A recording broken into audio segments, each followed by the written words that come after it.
verification? Yes, sir. Great. So I spoke to ma'am also about this. She was sharing with me that there is a lot of aspects of verification, but that cannot be covered with this time frame. She said like it should be handled as a separate course by itself. So whatever possible things that we could deliver in this short span of agenda that is there part of the syllabus, she's able to deliver. And there is there will be 4 more sessions of ma'am will be coming. So yeah, she will be able to give you what do you say? At least a little bit insightful will be there. And we were planning for this. This campus immersion is there, no? So I'll soon announce the date also. So during campus immersion, I asked her to demonstrate one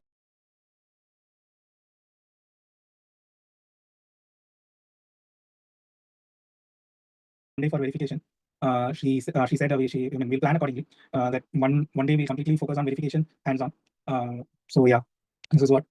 And regarding the assessment for the one that I handled, the assessment will be happening in this week sometime before the next class. The assessment will be there. I will confirm the dates, and once my questions and all is ready, I will pass it on to the physics wala team.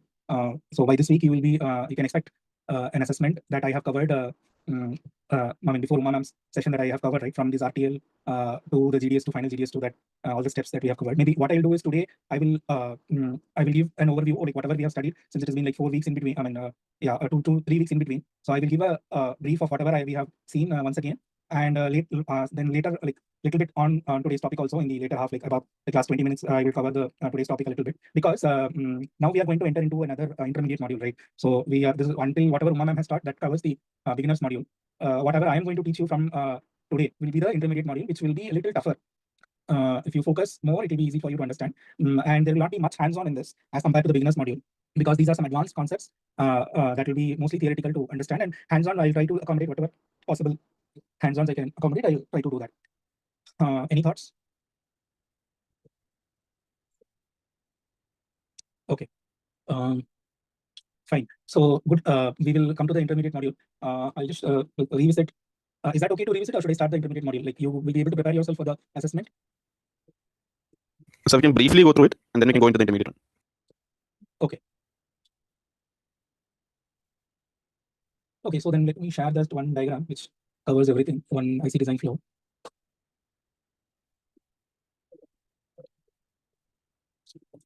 Okay. So yeah, so this entire whatever is there in this blocks, right? This will be only the part of the assessment. The questions will be based on these these topics only. So just pay attention completely. Mostly I'll try to say whatever that might come into your assessment also. Okay. So first is the product specification. Product specification is where it is literally written in English language for everyone to understand what this product has to do, and what this product comprises of, what all modules does it have as a product. Then for doing this product, what all the IPs that are required as part of the specification of the chip. Okay, so in the product specification, it will comprise of this product specification comprises of the PCB, the IC, software, everything, product spec. Once that is understood, then it is given to the chip designer. That chip designer part specification will be shared to the chip design team.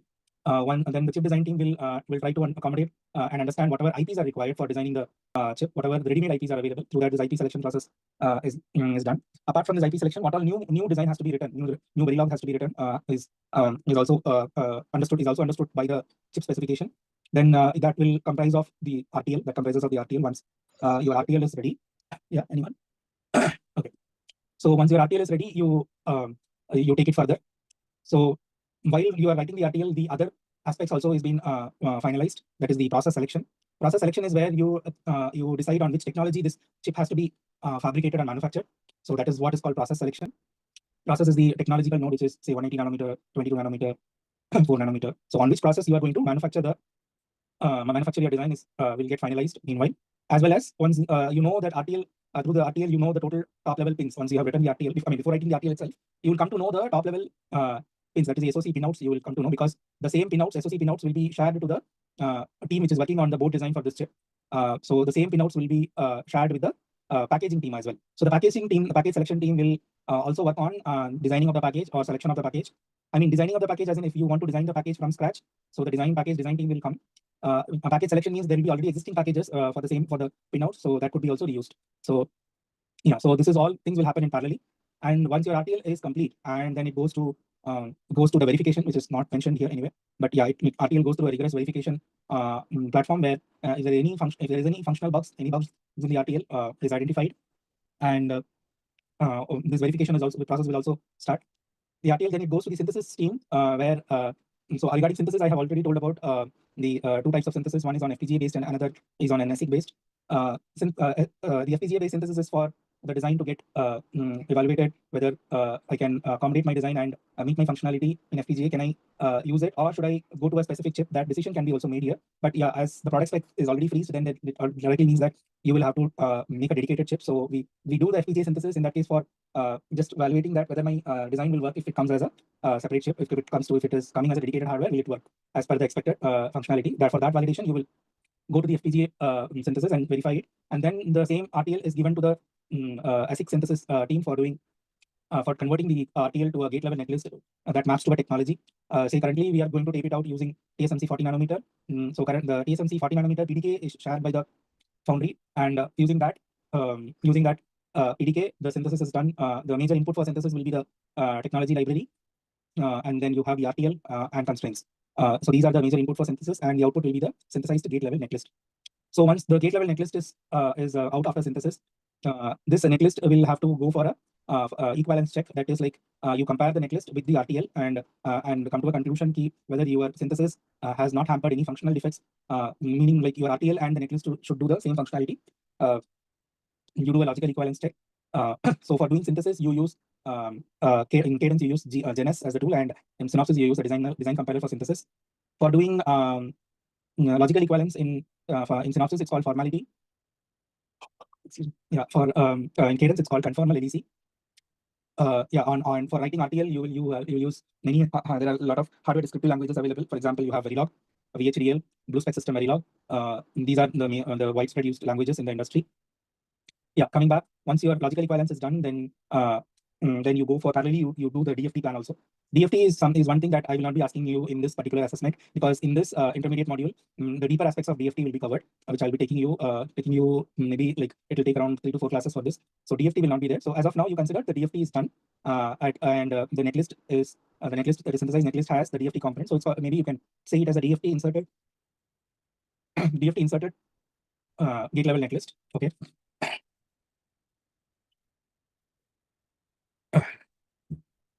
Okay, so once the DFT inserted netlist, synthesized netlist is done, then the netlist is taken to further for the floor planning, as well as this netlist will be taken by the RTL team for doing a gate level simulation. That is, they will be having a simulation framework where they will be using the RTL for doing the functional simulation. In the same environment, they will accommodate this synthesized netlist for doing the gate level simulation using the netlist, so that they see the real hardware components. That is, like after post synthesis, you will have the hardware components, correct? So that hardware components, using that hardware components, they will be doing a functional simulation. Any doubts until now? No, sir. Okay, so once you then the synthesized netlist will be taken to the physical design process. So until synthesis, it's called the front end. Okay, RTL writing, synthesis, verification, these are all front end tasks. And now the back end tasks comes. So back end task starts from floor planning. So for the back end engineers, once the netlist is received from the front end team, the floor planning is done. So floor planning comprises of your understanding of the design, understanding of the netlist. What all macros does this netlist have? What is the total number of IOs, inputs, outputs? What is the total number of clocks that you have? All the design aspects is understood well in advance before you start the floor planning. Also, you will have to know the data flow diagram between the modules, between the blocks, between the macros, how the data flows. The data flow diagram also has to be known by the floor plan engineer. And then you will also have to know about the clock tree structure, how the clock is being utilized by the modules inside the design. That also has to be shared. So considering all these things, the floor plan engineer will basically be able to give a die size that, okay, from this netlist will require say x cross y or x cross x dimension of the chip. So yeah, so and floor planning team, once the synthesis netlist is out, the decision of whether you will have to do this design as a hierarchical implementation or flat implementation, also that is also being decided here, as in flat, as in there will be one flat netlist for synthesis, and that will be taken to floor planning and placement and other steps. The other case is the hierarchical, where the netlist is divided into blocks, say block 1, block 2, block 3, and each block will be going through this process of floor planning, placement, and all. Once all the blocks have been completed with these steps, and then these blocks will be brought together on a full chip level, and then it will be integrated. So there will be another top guy who will be sitting, and he will be doing the floor plan for to accommodate the blocks. Okay, so once this floor planning is done, also for floor planning, you will have to design the power grid also. Power grid is one where this the grid will supply power to the to the hardware elements inside the chip. That's the gates and flip-flops, macros, everything. So the power grid design, we have seen enough about this, like what all the power strips, how you draw the power strips across the boundary, and then you bring those things inside, you bring the power connections inside and distribute it inside the core area. So yeah, those things are covered in the power grid design. Then also your IO ring design. IO ring design is a step by itself. So IO ring you will have to place the IO pads, the functional IO pads, power pads across the boundary of the chip if it is a flip chip. Sorry, if it is a wire bound chip, you have to place the IO pads across the boundary, and these IO pads will comprises of functional pads and power pads. So power pads will be the VDD VSS pads that supply power to the core area, and you have IO VDD and IO VSS pads that supply power to the functional pads. So you will have to ensure that this IO ring design is in terms with the board design guy. The board design guy will tell you that the IO pads, that is the functional IOs, which side which all pins has to be there, is being divided, it will be decided by the board design and the top level team, and accordingly you will place the IOs in the chip. And once you place the IOs, then accordance to that, you will come to a conclusion about your floor planning. So it is a handshake process. So you will have to discuss with all the other teams, and then you freeze your IO ring. Then once the IO ring is frozen, then internally you will have freedom to choose your floor planning. Okay. So once this IO ring is frozen according to the requirement, then this IO ring will be shared to the package team also. So why now it is shared to the package team? What is the difference in sharing? Like initially we are choosing the package, right? Package selection, where total number of IOs are already known. So what is the difference between this and this process is? So you are selecting the package and you're going for package feasibility. So what is this feasibility will be there is key. Once you are freezing the IO ring, you will come to know the distance between two parts. Say you have two functional pads for UART. UART has a TX and RX pad. So what is the distance between two pads, whether it is 10 micron or 20 micron? What is the distance between the two pads? So that's what I would have told you in the class. It's called a pitch. Pitch is a pitch between two pads is the center of one pad to the center of the next pad is called a pitch. So the pitch factor comes to picture once you do the IO ring design. So you share those information about the pitch and all to the package feasibility team, where it will check that whatever is the package you have selected, well, will that accommodate the pitches, the pitch size that is being done here, or according to the package, do you need to change the pitch of the IO ring? IO pads. Do you need to change the IO pad pitch? Will that work? So that is being that handshake process happens here. So that's why it is a double-sided arrow. Okay, is that clear? Is this point clear? Yes, sir. Yes, sir. Yes, sir. So that is decided. That's done here, and then once all this discussion is finalized about the pitch and the distance, everything is finalized, you will have an IO ring that is frozen. So that will be shared to the package design team. The package design team will start to design the package with the specification received. Okay, sorry, with the information received, the package design will start happening. Now coming to back to the floor planning. So once you are done the floor plan, then the floor plan exercise. The floor plan exercise will go into iterations. At least it will take around 4 to 5 iterations generally to identify which is an optimal floor plan. And after floor plan, you have the next step called placement. I hope you guys remember the hands-on that I showed you while doing floor planning and the power grid design and placement. While floor planning, the standard cells and everything will be out of the core area, like it will sit outside the core area. After floor planning, once you run through the placement, all the standard cells will come and sit inside the core area. So once the floor plan is done, you will take that to placement, and after placement, you have clock tree synthesis. Okay.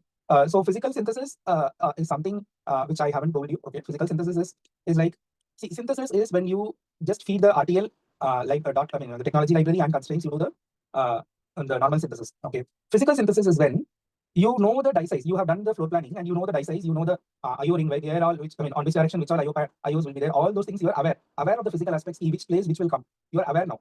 Now with this input, you take this information that my floor planning is this is what, and then you take the RTL again, and you take your RTL and do a physical aware synthesis. Physical aware synthesis is basically this is done basically to ensure whether my design will be meeting my required frequency. Okay, you do that in synthesis also, but here in physical aware synthesis, the boundary is fixed. Like you here, there is no boundary. There is no boundary for the chip. Here, the boundary of the chip is fixed. The IOs, pads, and all IOs are fixed. So with this restriction, whether my design will be meeting the timing aspect is checked using physical aware synthesis. So that is physical synthesis. Any doubts here? Clear? Rohan, Clear, sir. Rohan, you are Clear, sir. Clear, sir. Yeah. Okay. Okay, so see, this physical aware synthesis I didn't tell you. I just left it last. I left it during explanation. But this physical synthesis is something that the industry is doing now. Okay, it's not your synthesis process is something like a intermediate step, but the final step will be you do physical synthesis because you know the boundary, you know the chip boundary, you know where all which functional, where all the IOs and all will be there. With that restriction, the synthesis will be carried out, and then it will tell, okay, your design will be meeting say this much frequency for this particular IO for this particular floor plan. Then when you are aware of that, then you take that netlist and you proceed with the further steps of placement and CTS. Then you go to CTS, that is clock tree synthesis. Clock tree synthesis is a step where the tool insert the clock nets and build a clock tree, connecting all the design all the components, hardware components, where all the clock is required. It will connect all those things. So during clock tree synthesis, the major aspect that will come into effect, which will affect, is the timing basically. Because until clock tree synthesis, and before the clock tree synthesis, there were no nets basically that connects, and there were no net delay was there for the clocks. Now the clock nets are built, and there will be the clock. Just a minute.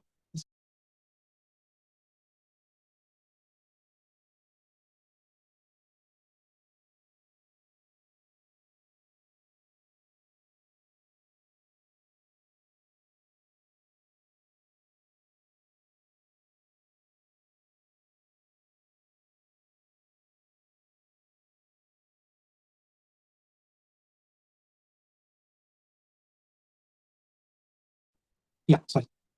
So the clock tree synthesis, the actual nets will come into picture, and there will be due to the nets there will be delay, and due to that delay, you will have to see whether the clock signal has to be buffered at various intervals. So definitely there will be buffers in the clock tree nets. So yeah, that's clock tree synthesis is about that. And in this intermediate module, you will have a detailed review of this clock tree synthesis as well. Okay, so DFT and clock tree synthesis also will be covered in this intermediate module. But yeah, whatever I've taught you about clock tree synthesis will be there in your assessment. So without clock tree synthesis, this assessment will not be complete.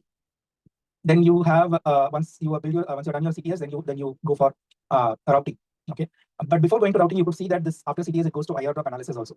Okay, see, IR drop analysis is something that will happen in intermediate steps. Like, so once you have designed your IO ring design, you do an IR drop analysis, because this IR drop analysis will tell you whether sufficient power did you get sufficient power for all the IO parts? Do you get sufficient power to the core area? All these things could be decided only when you run IR drop.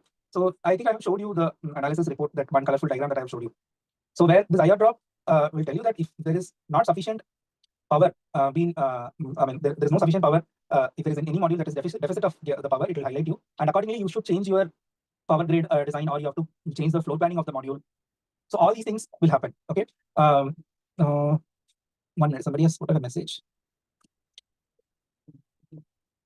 Okay, so regarding the assessment, I was telling Dhanush, by this week I'll get on all the questions, and then by this week only you will have the assessment. I will confirm the dates, and then I'll share it with Physics Wala. But what I am doing is, since there is in between there is like 3 to 4 classes, I had a gap, right? So I'm just revisiting all the topics so that it doesn't, like, at least you get connected. Okay. So then you have so you do this IR drop analysis at various steps. So IO ring also you do, just to see that whether all the IOs are getting powered up correctly, they get enough power, as well as during this IO ring you also give power supply to the core area, right? Core VDD and core VSS. So this also will tell you whether all the core area is getting powered or not. So this analysis is done after every step. Whenever there is a component that gets added in the design, IR drop analysis is done, because if you see here, when you're doing IO ring design, only you have the IO ring component. You don't have any of the core component, like the macros and standard cells. So for freezing the IO ring, you do IR drop for IO ring level, and then you proceed.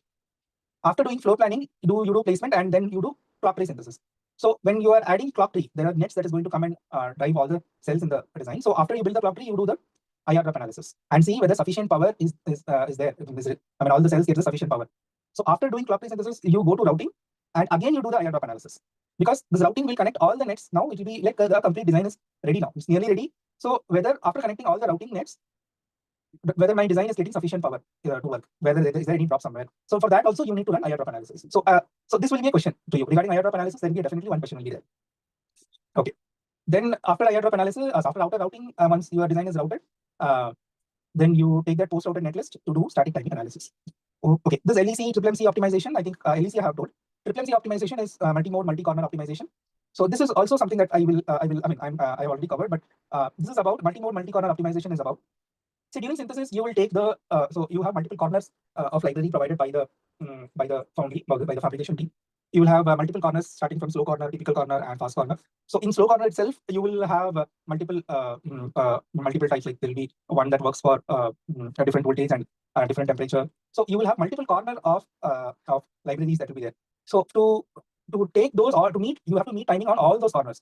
So that will be part of your constraints. Okay. So at synthesis, you just take the worst corner and see whether your design is what is the frequency you are meeting at this worst corner. But when you come to a physical aware synthesis, you give this multi-mode, multi-corner information, different modes and different corners.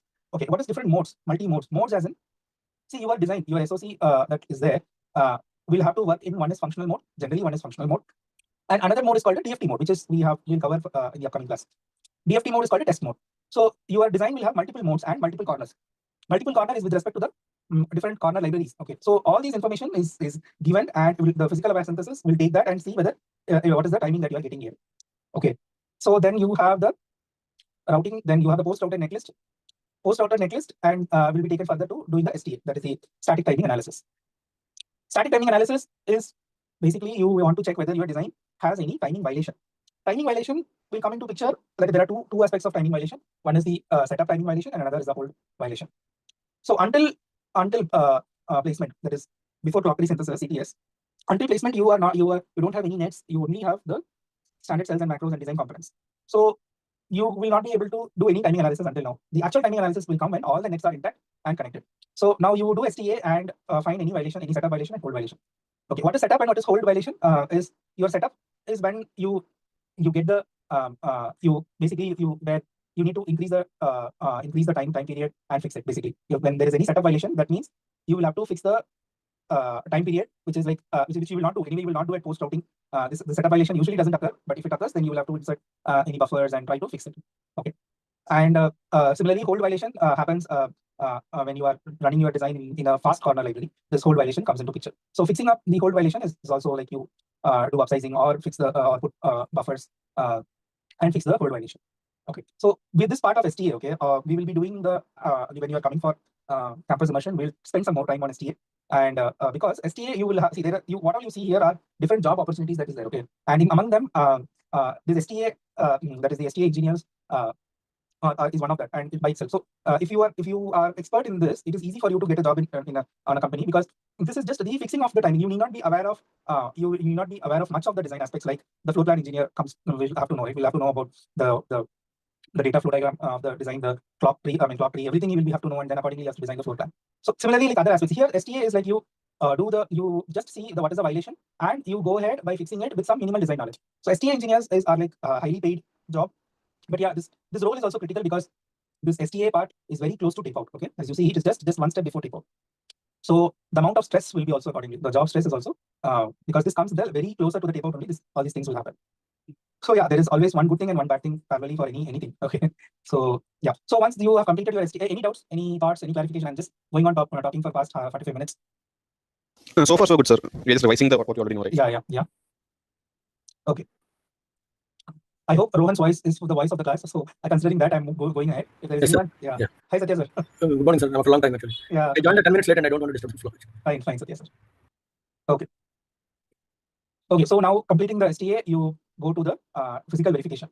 Physical verification, until now, whatever we have been doing and whatever we have been performing with respect to the design is all the aspects is related with the design, is related with the floor planning. Everything is all of them are related with the design.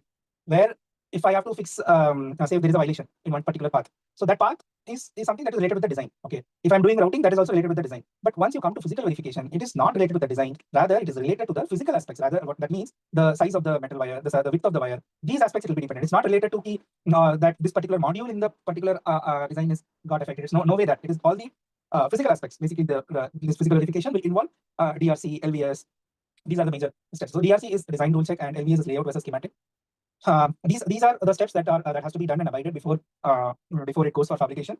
If there is any DRC violation, DRC errors, then that might cause the chip to chip failure. That will not allow the chip to function because that is something. Physical verification step is something related with the process. It is not related with the design, anywhere design. It is related with the process. So the process team, that is the fabrication team, will give you a rule file saying that the DRC rules are this and you have to abide this, and if there is any violation, you have to go ahead and fix it. Okay, so yeah, so this is about physical verification and layout versus schematic. I mean, that is about DRC, and you have layout versus schematic. Layout versus schematic is a process where see in a post-routed design, or the post-routed design is there. In that, if you see, you will have the views of all the nets that is connected between connected, and you will have information about the clock tree nets, and you will have information about the standard cells. So inside the standard cell, inside each standard cell, the view inside the standard cell is not shown to you. Only the each standard cells, the pins are only visible to you, not the internal view of the standard cell is visible. Okay, so if but the fabrication process involves all the like each standard cell is also getting manufactured, right? So to know along with the view of the standard cells, along with the view of the nets and everything, that has to be known. That is what we say it as layout versus schematic. So the layout of all the information with respect to standard cells, with respect to the metal layers, standard cells inside layout, everything has to be matched. So that's when you do layout versus schematic, and you give, while doing LVS, you give the post-routed GDS. Post-routed GDS will have the standard cells, the boundary only, the standard cells pins at the boundary, and also you give while doing LVS, you give the GDS of all the standard cells that will be given by the foundry team as part of PDK. So once these two information are given, that will be merged and check whether these two all these things are correctly matching. So that's what you do in layout versus schematic. Is that clear? Yes, sir. Okay.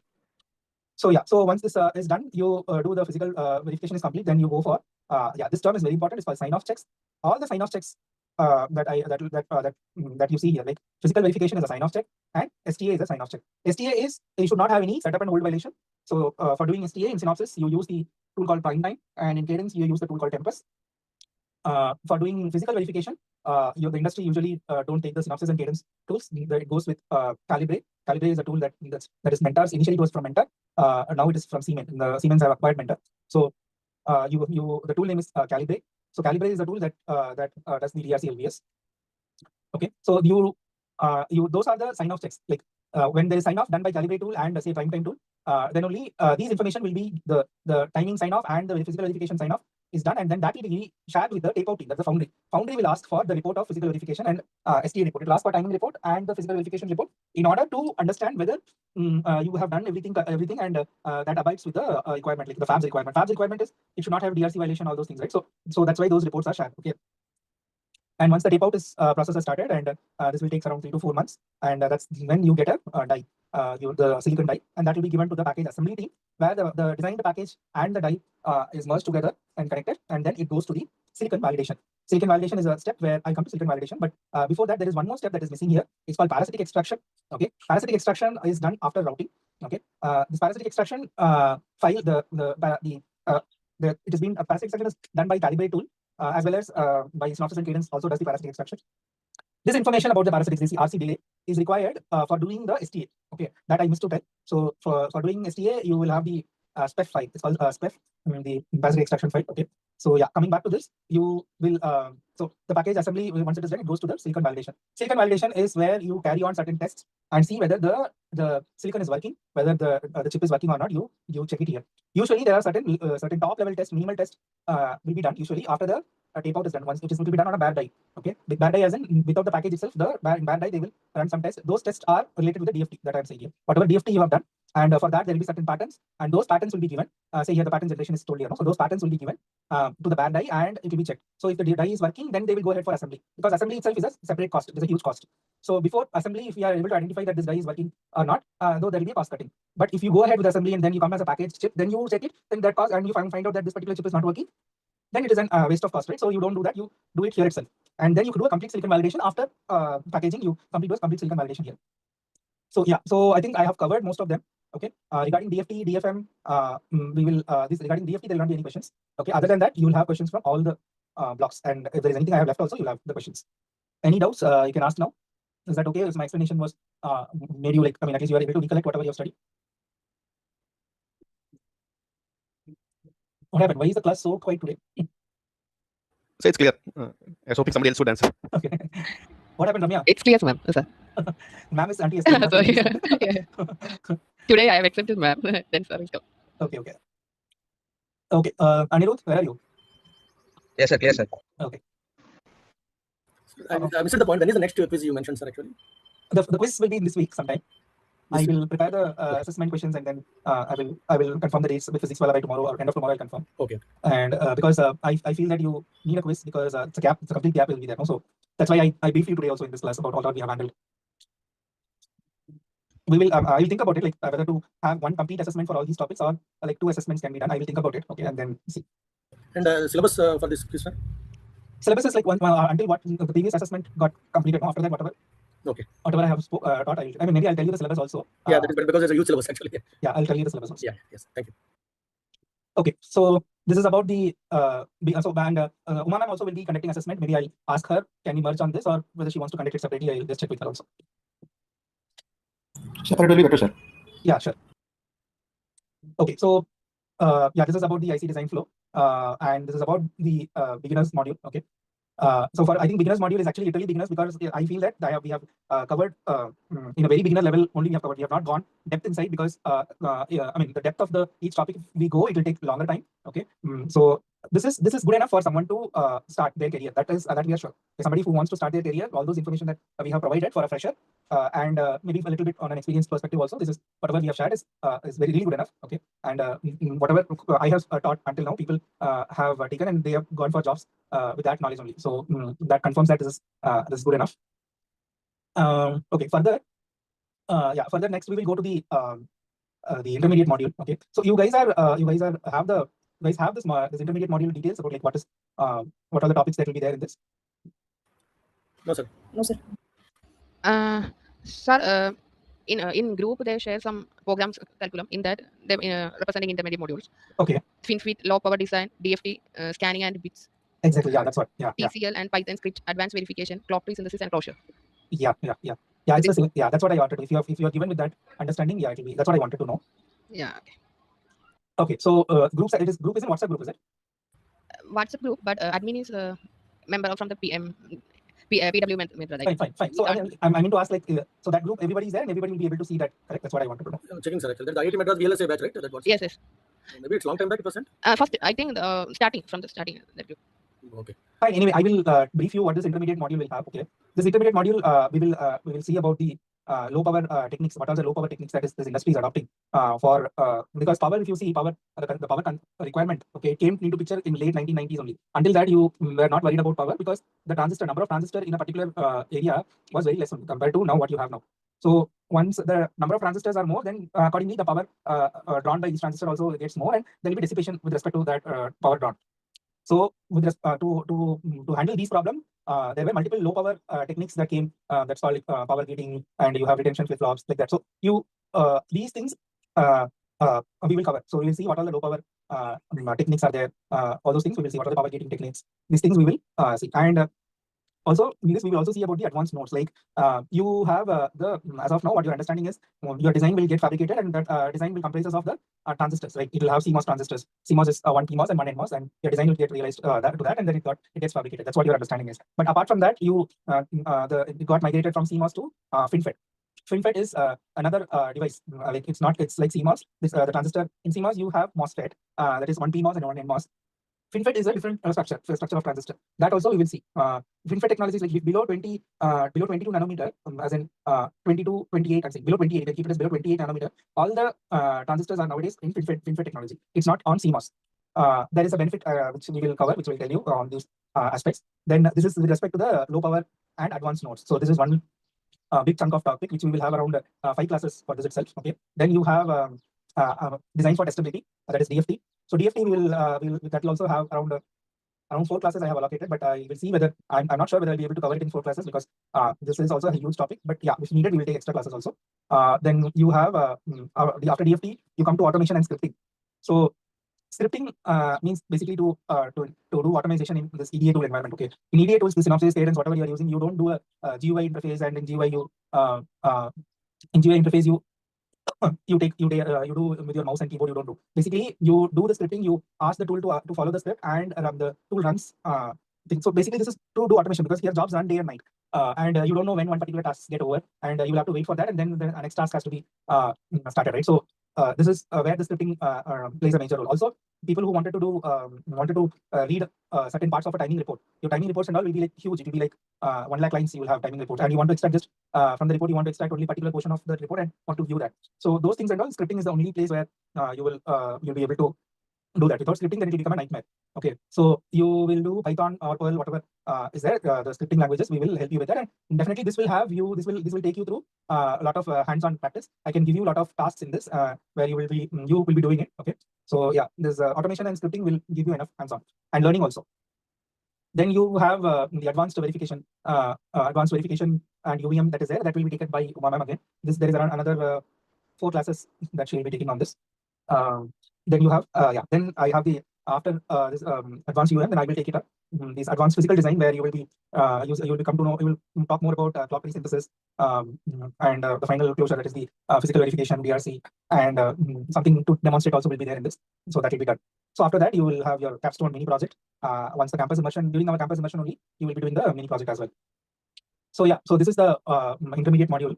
So to start with, let's start a little bit about the power. What about the power and low power techniques, all those things, because I actually wanted to cover a little bit of power, low power techniques today, but looking at the timing constraints, we'll just have one brief thing about the power, and because this will need continuation as well. So next Saturday, Sunday, we'll be able to at a stretch take this and cover most of it.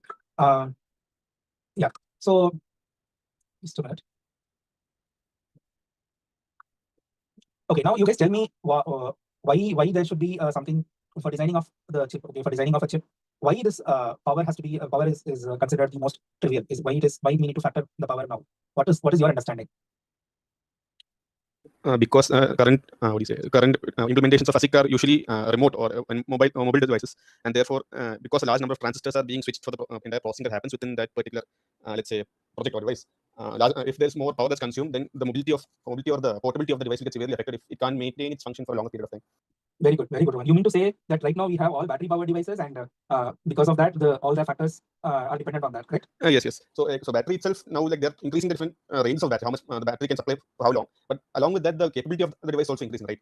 Yes. Now that the phones are being able to use AI features and all, which will require a significant amount of power. And while maintaining that, it has to also be functionally flexible. It has to be able to perform the rest of the activities while having this capability for a longer amount of time before recharging it. So power becomes a factor there. Correct. So you tell me, see, my chip will function for a required amount of power. If you give me, say, some 3 volt, my chip will function. But what is that is the amount of power that is required for my chip to function. So where the power loss is happening, that is what I have to deal with. I cannot deal with something like, I know that I will require this much of energy, my chip will require this much of energy, and I'm giving the supply. But apart from in the supply, whatever amount of supply I've given, in that there will be some dissipation, correct? And what kind of dissipation that will happen will cause the unnecessary. Like basically, the complete power source is not getting utilized because of the dissipation. So I can only concentrate on the dissipation. Rather, I cannot concentrate on the amount of power that it requires for the functionality. So my question is, what are the factors of dissipation? So you got my explanation clear, right? I'm saying, see, for running a fan, okay, for running your ceiling fan, you require a 220 volt power supply, and you are providing that. So it is consuming the 220 volt power supply, and also you see the power gets dissipated. The power gets dissipated in the form of heat in the ceiling fan, and that is something that I don't require. That is something that I need to handle. So for that only, you see there will be a lot of advancement in designing a ceiling fan where the power dissipation is as minimal as possible, which that in turn says that I will have less and I consume less energy. I don't waste energy. Correct. Similarly, in doing the chip design, I'm giving you the supply voltage for all the gates to work. And what is that? After receiving the voltage, supply voltage, where will this dissipation comes from? Through what factors this dissipation comes from? The scaling factors, right, sir? Like I think we discussed in earlier classes, right? The channel width, the channel length, all those things also would matter, right? Those are fixed. Those are finalized now. Everything is finalized now. For a transistor, when it is getting powered on, that is what we are going to see, sir. Basically, when the transistor is powered on, what are the factor? What are the dissipation that will happen? Unnecessary dissipation that will happen. Yeah. Okay. So Sir, yeah, static that is where we power do- dissipation is tell me, Ramya. static power dissipation. Exactly. So yeah, you got it right. Subthreshold leakage or gate leakage. Yeah. So I request everyone to please go to look into the fundamentals of CMOS power dissipation. What all power dissipation will happen? Okay. I hope I should not. I mean, if you want me to cover, then we will not be able to complete the actual syllabus. Okay. So there is 2 things. One is the static power dissipation, and another is the dynamic power dissipation. Okay. Dynamic power dissipation happens when the chip is functioning. That is why it's called dynamic. When the chip is functioning, that means it is taking inputs and giving outputs. When it is taking input, there will be these inputs are taken inside, and all the transistors start to switch on and off, on and off. When inputs are coming, all the transistors will start to switch on and off. And due to this on and off, there will be dynamically there will be power dissipated. Okay. So this dynamic power dissipation, do you have any control to any techniques or any places where you can control this? Because your chip is going to function. for those inputs, and it has to abide to that. You can't reduce your number of inputs by then you reduce the switching of the transistors. It cannot happen. Correct. So the dynamic power dissipation is something that is mandatory, that will happen. Got it? Yes, sir. Yes, sir. Yeah. So there is something called static power dissipation. Static power dissipation will happen when there is no inputs given to the chip. Only the chip is just powered on. It is just kept turned on, but it is no inputs are given. Without giving inputs itself, there will be dissipation. There will be power dissipation that comes through. That is the leakage, right, sir? Exactly. That's called leakage. Yeah, the junction leakage and all. Right? Yeah. So I request everyone to just go look into these fundamentals and come back. That way it makes my life easier to go ahead further. Okay. So static Okay. and static and dynamic. Anyway, I'll have a very brief through. I will take very overview. I'll do that and I will proceed. But still, if you look into it and come, then it will make me also easier to deliver it. Okay. So if you see, if you see now dynamic power, there is one data actually. Okay. Like dynamic power per centimeter square. Okay. Per centimeter square of a chip. If say the chip is say 1 centimeter plus 1 centimeter, or like say 2 centimeter plus 2 centimeter. Dynamic power per centimeter square of a chip that got fabricated in say 90 nanometer, 90 nanometer, and you have 65 nanometer and then 45 nanometer. So within these three technological nodes, if you see the dynamic power per centimeter square that got fabricated in 90 nanometer, say it is in 1x, say 1x, then for 65 nanometer it will be 1.4x. Okay, and for 45 nanometer it will be 2x. That means dynamic power will increase when the number of transistors are also more. So when will the number of transistors will get more? For say I said like per centimeter square. Per centimeter square in 90 nanometer, say you have 100 transistors. In 65 nanometer you will have 200 transistors. In 45 nanometer you will have 500 transistors. So that means what number of transistors is increasing per centimeter square is correct. So that's why dynamic power per centimeter square in 90 nanometer, if it is 1x, it will be 1.4x in 65 nanometer and 2x in 45 nanometer. Clear? Yes, sir. Basically, as the size of a transistor reduces, we can pack them closer to each other. So True. more transistors will be available per unit area. Yes. The power density will increase. Yeah, the dynamic power. I'm talking about dynamic power. So dynamic power will increase. The number of transistors switch per unit area will increase. Yeah. And then similarly, same thing per centimeter square. If you're calculating the static power, I mean all these three technological nodes, in say 90 nanometer you have 1x. In 65 nanometer, the static power will be 2.5x. Okay, the dynamic was just 1.4x. The static will be 2.5x. That is because of the leakage. Okay, and for 45 nanometer, the dynamic was 2x. Now the static power will be 6.5x, nearly 7x. Okay, so I'm saying the real pain now we have is because of the static power. How do we handle it? How do we go ahead with all those things? So your total power will be the static plus dynamic. Okay, you handle it, and you will have to see like how do we handle this.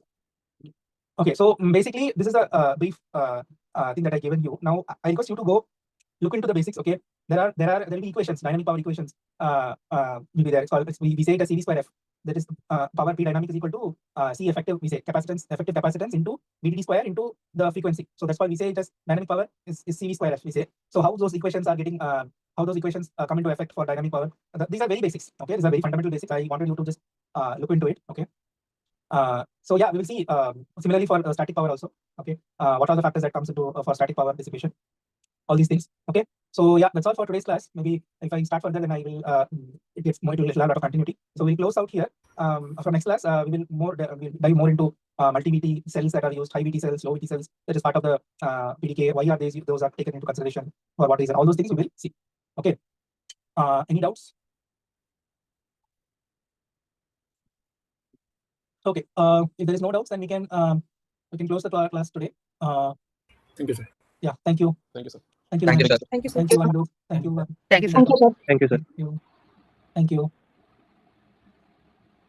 Thank you, sir. Thank you, Jibin. Sir, Yeah, Ramya. how many days we take the canvas immersion?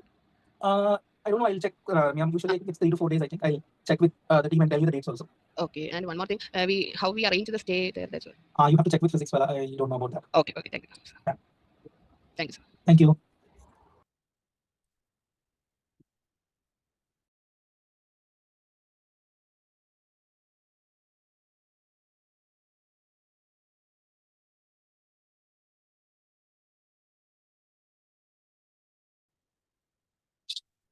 Okay, so let's get started.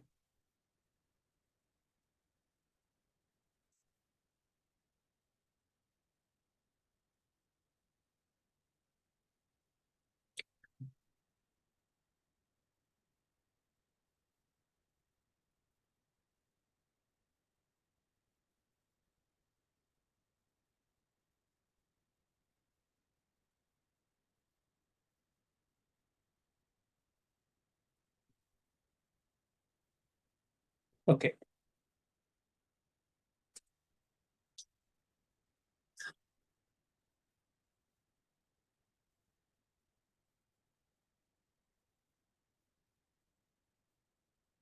So today we will be focusing about the good evening, Nikita. Today we will be focusing upon on the power consumption of a chip. What are the techniques that are ensured while designing it, while implementing it.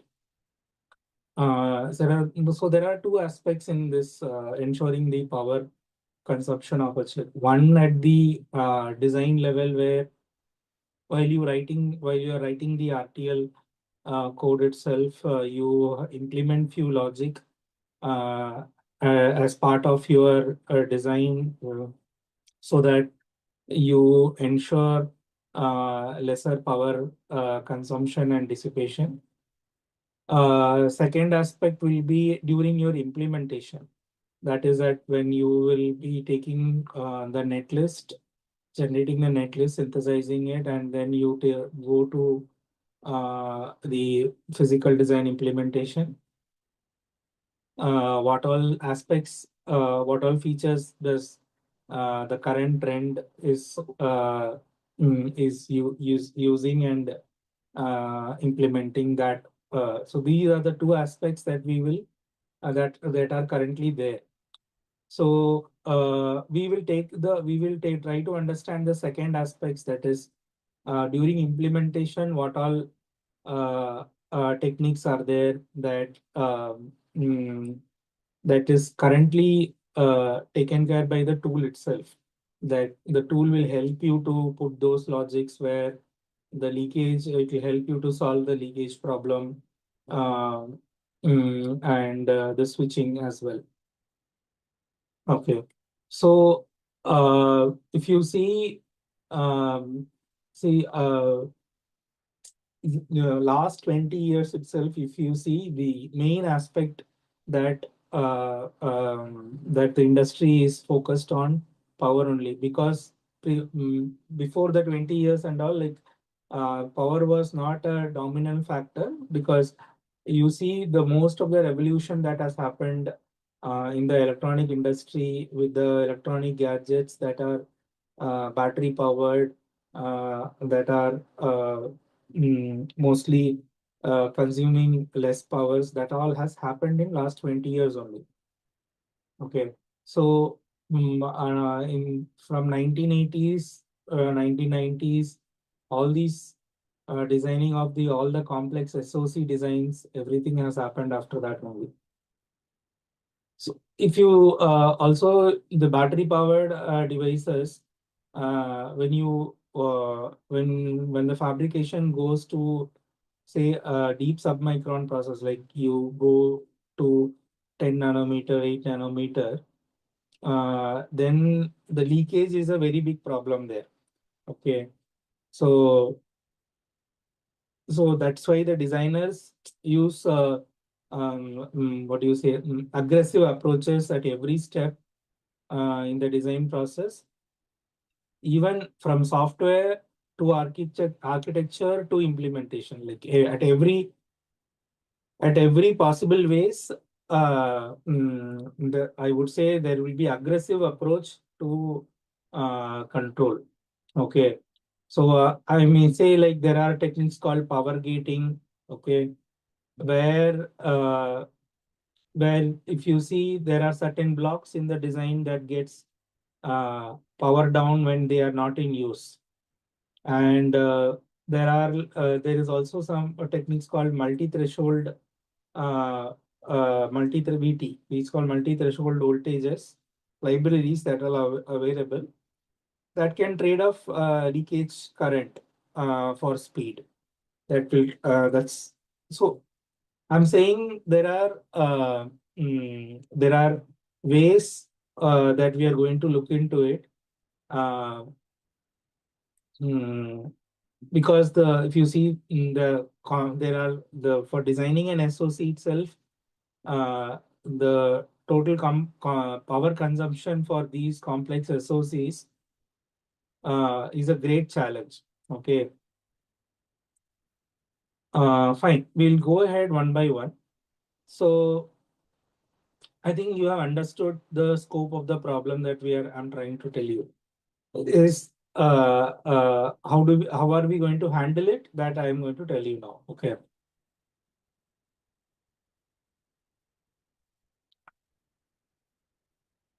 Okay. So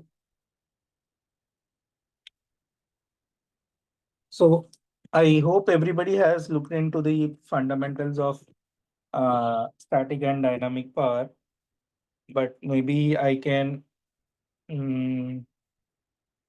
just so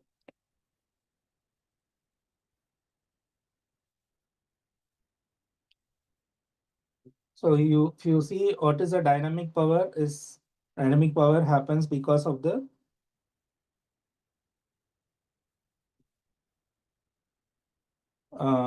switching of transistors, basically on and off. You guys are able to see my screen, right? Yes, sir. Oh.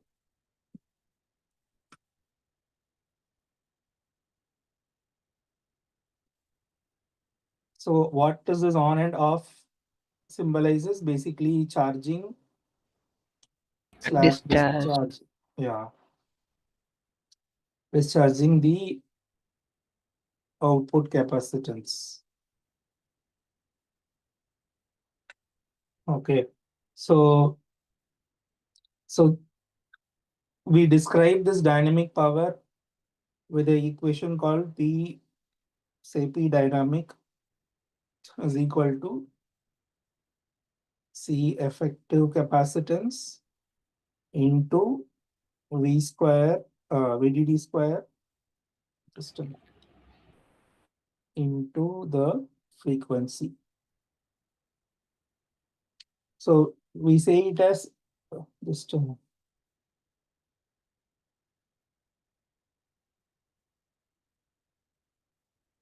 we say it as P equal to CV square F. This is what just to remember, just for remembering sake, we say it as CV square F, where C is the effective capacitance.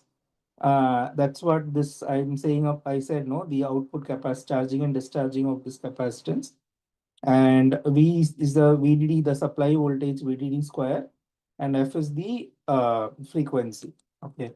Just remember this formula, just for that sake, I am just telling it. But if you wanted to have a deeper explanation, just please go ahead and look into the fundamentals of this. Okay.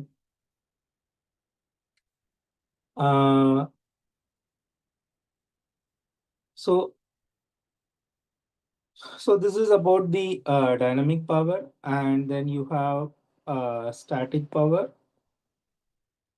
So static power is basically basically it is when the device is turned on but it is not functioning. Basically, it is powered on, but there are no tasks running on the device.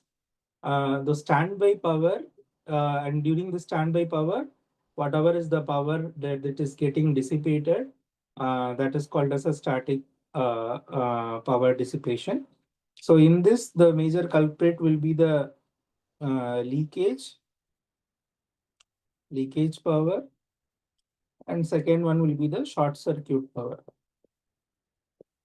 I mean, both are current only, but because of that current, there is a power dissipation. So because of this leakage current, there is amount of power dissipation. That's called leakage power dissipation. And this because of short circuit current. I hope everyone knows what is a short circuit current and what is a leakage current, right?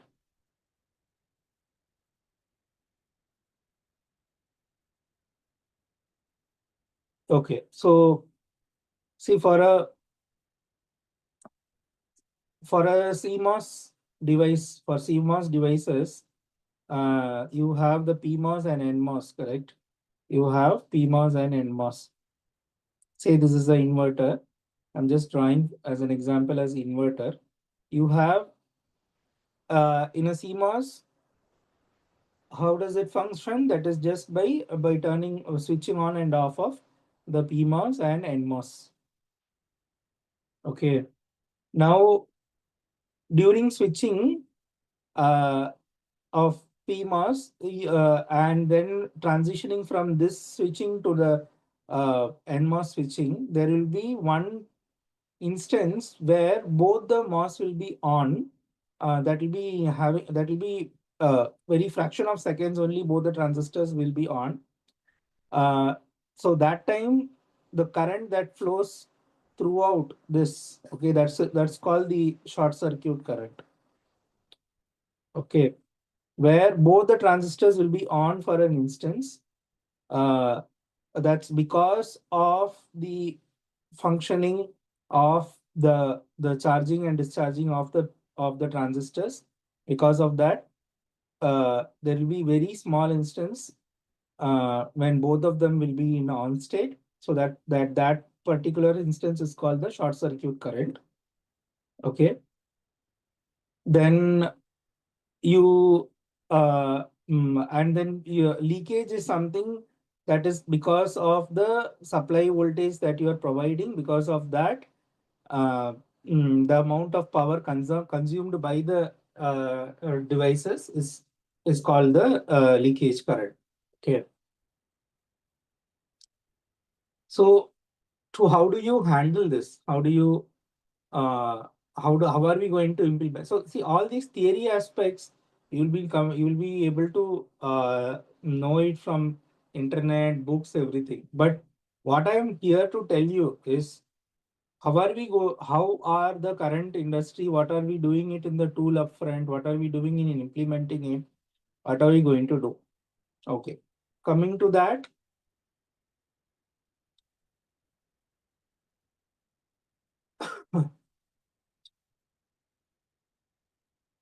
so there are certain low power methods. Okay, the standard low power methods.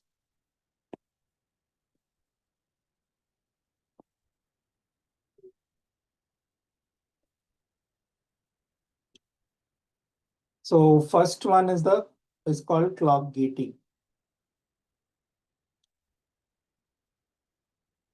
Anybody is aware of clock gating? What is a clock gating is? This is the most common method. So basically, we disconnect the clock from the parts of the circuit that's not in use. So it prevents switching. Come again, Rohan. So basically, if we disconnect the clock from any part of the circuit, it will prevent switching. So it will reduce dynamic power in those areas. Yeah, it's actually not, we are not isolating it, but rather what we are saying is whenever it is required, at that time the clock goes to the circuit. Otherwise, the clock doesn't. Whenever the clock goes into the circuit, it has been controlled and set. That's all. So the most this is the most common way to reduce the power, just to turn off clocks when they are not required. Okay. So then this clock gating technique, maybe what we will say is, for example, you have in your regular code, say you have always at the rate of edge clock. If you have a signal called enable, then you pass the value of D to Q. Suppose you have this thing in your regular code. Okay. So when you synthesize it, this gets implemented as, if you see, if enable is equal to 1, then pass the value of D to Q.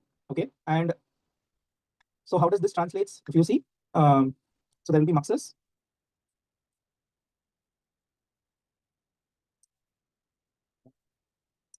You have multiple muxes, and there is one enable signal for this, and you have your D input for this mux, and output is given to a flip flop. Say this is a register. Okay, multiple flip flops are there. Say then the Q is taken out. Okay, and this is a flip flop, so there is clock signal. Okay, so this is how it gets implemented, right? So if enable is equal to 1, if enable signal is equal to 1, okay, there is one more. Okay, so if enable signal is equal to 1, the selection line of this mux, whatever is there in the D input goes to this flip flop and gets stored. And if enable is equal to 0, the previous whatever is there in the previous output, that goes back and connected. That's all. So this is like a dummy circuit, dummy connection only. But what it is here implemented is like if there is enable is equal to 1, which has to be implemented through using a mux. Okay, and whatever there is D input, whatever you're feeding to the D, it will go to Q when enable equal to 1. So your clock, the clock signal here is not controlled. It's always fed to this all these flip flops. So I am saying all these flip flops. Suppose it's a 32-bit register. Okay, think this is a 32-bit register. That means you have 32 flip flops. Okay, and this D, the data length is also say 32-bit. So 32-bit of data has to be stored in 32-bit registers. So considering that situation, now if you how does this clock gating help us? What does this clock gating actually mean? When I'm trying to put a clock gating here, what does that translates to is, see, now I have my flip flops, which is not going to change. Okay, say okay, this is the Q that is coming out. Okay, same thing I'm drawing, whatever is here I'm drawing, and that is the clock signal is fed. Okay, now I'm going to have a clock gating circuit here. What it is going to do is, I have a flip flop inside this, and I have a gate. The clock is getting gated here. This is my clock. This is my clock, and clock is fed here also. Then my enable signal is also here. Here. So this is connected here. Now, if you see this,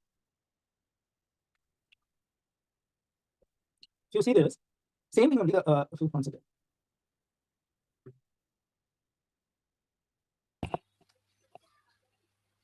So if you see, hi Satya sir. Hello, sir.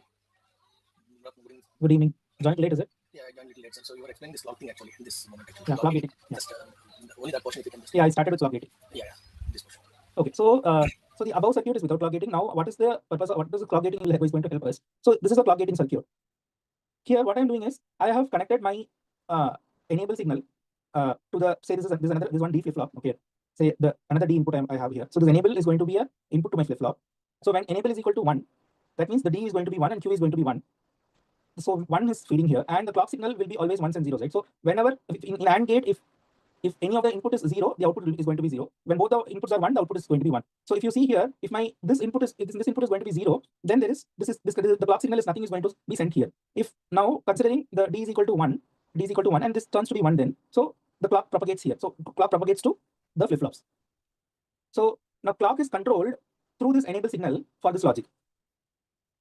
Is it clear? Yes, sir. Others? Yes, sir. Okay, so that is why now the clock it's called clock gating because you're gating the clock and sending it. Okay, so how does this actually going to help us? So this is a technique, clock gating technique is there.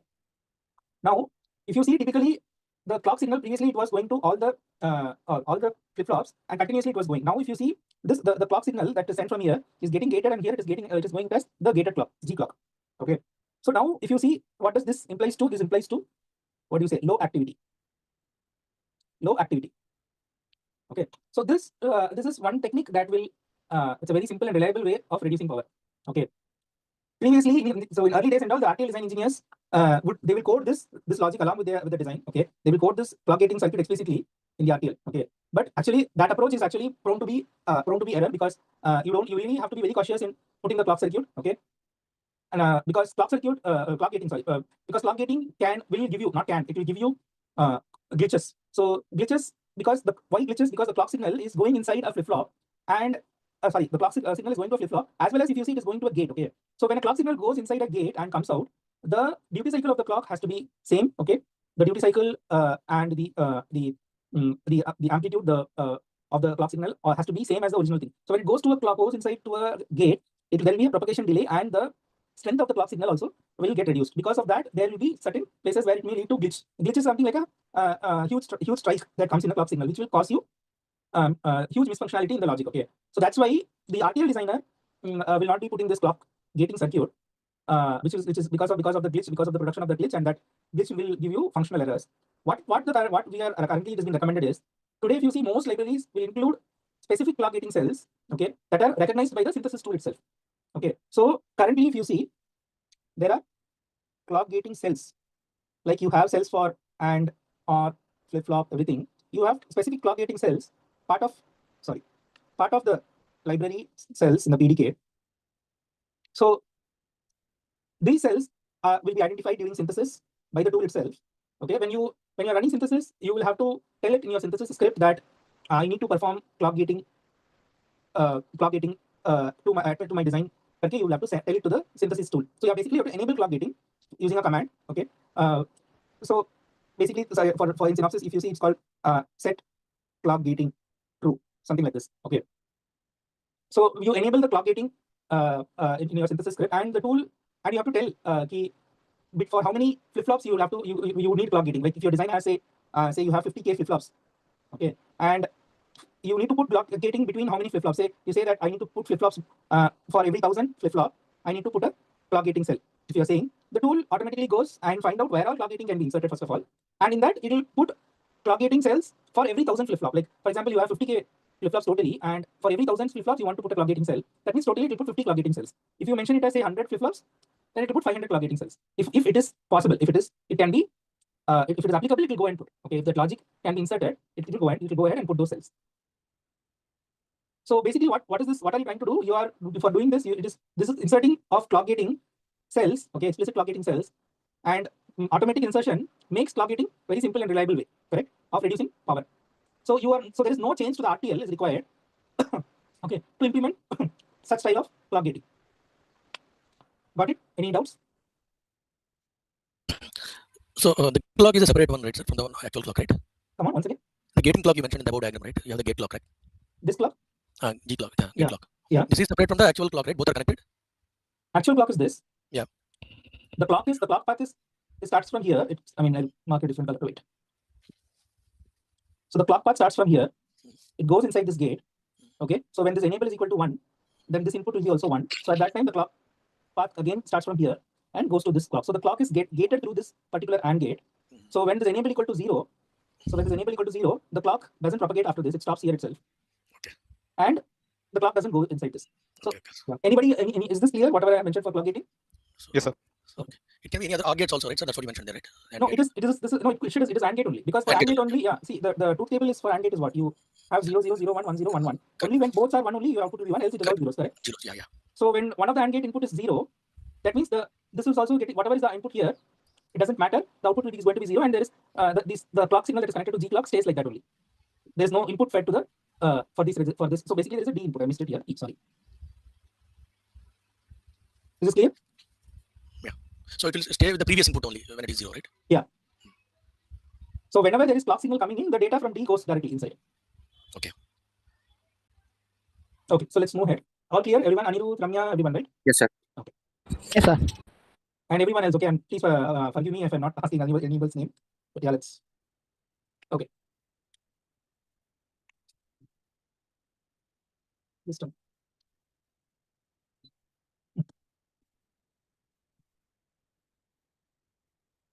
Okay, so see, there are a lot of history about this topic. Okay, like people have implemented one particular design and with the clock gating and without clock gating, and they have found a lot of power reductions. Okay, so I don't want to traverse through history, all those things.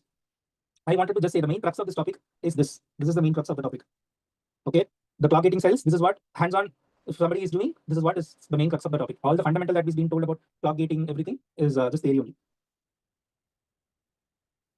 Okay, so and the second, this is about clock gating. Now you have second is the multi VDD. Okay, so what is the difference between VDD and VT? One is the drain voltage, another is threshold voltage. VDD is a power supply voltage and VT is a threshold voltage. Threshold voltage of what? Gate of transistor. Yeah, threshold voltage of the transistor. So if I draw a transistor, say this is a PMOS and NMOS. Okay, this is my supply voltage, and VT is my threshold voltage of my transistor, both the transistors. So my VT will be ideally it can start from say 0.3 volt, it can function 0.7 volt, it can function 0.8 volt, it can function. I'm just saying. Okay, my VDD will be say 1.8 volt, 2.2 volt, 3.3 volt. Okay, so just have clarity in this. Now we are going to see about multi VDD. Okay, see your power for dynamic is what? What is the formula? Just now I was saying, no, starting of the class. C VDD F. Yeah, CF VDD No, something is missing. into the third term. VD square, sir. CVF, yeah, CV square F. CV square F, yeah. Okay, so if you see my power dynamic is a function of VDD, and that is square of that value is there. So my dynamic power is proportional to V square, VDD square. Okay, so if I'm lowering my VDD, which will help my power significantly. If I'm see this is a square. Okay, if I'm lowering it, my dynamic power will lower more when I'm because it's anyway square of the voltage, correct? But unfortunately, lowering the voltage, also lowering this VDD, if I'm lowering the supply voltage, if my required voltage is say 1.8 volt and I'm lowering it to say 1.1 volt, what this will impact me? It will increase the delay of the gates. Okay, for this gate, if this needs say 2 degree to function and we are giving only 1 degree, it will work accordingly only, correct? I'm just giving an analogy. That is the supply voltage. Okay, so that because of that, there will be, if you are lowering the voltage, it will increase the delay of the gates in the design. Okay, so what could be done? Now we know that this voltage factor, if you are going to reduce a little bit also, this voltage factor, if I'm going to reduce a little bit also, there will be huge power drop. Now, how But can the gate voltage is different, right, sir? There is a VG term also, right? From VDD, both are same. VG is for, that's for the gate, correct? This one. Gate, yeah, gate. Yeah, that is different. I'm talking about the VDD. supply voltage alone. Okay. Okay. I have just said about threshold voltage because next time we will talk about threshold voltage only. So I just want to give the difference between the supply voltage and threshold voltage. Want to tell you that. Okay. Now, okay, come back to this. Now, if you see here, I have my supply voltage. If I reduce a little bit also, little bit, say if I have say 2 volt, is my 2 VDD is my say 2 volt. That means what? My dynamic power is going to be V square. That's 4, correct? My power dynamic is going to be 4. Leave my capacitance and frequency. If I'm going to reduce this 2 to say 1.8, it's 1.8 volt. That itself is going to help my dynamic power to get reduced substantially. Okay, but yeah, as I said, if you decrease the voltage, you are going to there will be delay, increase in the delay of the gates. Okay, so what can be done is, see, this is something to deal. What can be done is this should be dealt in the architectural stage. Okay, see, I said no. One is architectural changes, or you can do implementation changes, or you can do this is very least only software changes. So all these are the places where you have techniques to reduce the power. Okay, other than that, there is nothing. You cannot pull down something from the sky and reduce the power. These are the 3 places where you have to deal with it. The clock gating, I said no, initially clock gating, the first topic that I was saying, falls under which one of this in this? Among these 3, clock gating falls in which category? Architectural changes. Is Satya right? Yes, sir. I'm asking everyone. Is Satya sir right? Yes, sir. How do you say? Because we need to introduce the gates, right, sir? And gate, additional AND gate is introduced in the clock gating, correct? There is an architectural change there. Not exactly. What about Rohan? Rohan sir? I think it's an implementation change. Yeah, you're right. Because Can you tell the functionality remains the same. Mm. It's just adding a circuit that doesn't change the function, just the fact that it just decides when the clock should be given or not. So it's Exactly. implementation. Yeah, you're right. So you are just going to implement it. Say what is implementation means is, see, you have ready-made cells available. Clock gating cells are ready-made. It's you're not going to design anything. You're just going to, the tool is going to introduce all these things in your design, and that's not going to change the functionality of the design. Rather, it is going to enhance the power aspects in the design. Okay. So which category of this cells and all comes in? Library cells and all comes in implementation. Correct? It doesn't comes into architecture. Satya sir, is it clear? Yes, sir. I thought the same thing. The library cells will be introduced. Sir. Those are part of implementation, not of architecture, actually. Yeah. So, okay. Now, if you see this multi-VDD is going to be something in your architectural change. It is not going. We cannot do this in your implementation changes. Okay. So what you can do, for example, okay, take this small diagram. I'm just drawn in a paper. Maybe I'll draw it here. Just before the class, I drawn on a paper and just kept it. Say you have this. This is an architectural block diagram. Okay. Consider this as an architectural block diagram where you have the SOC.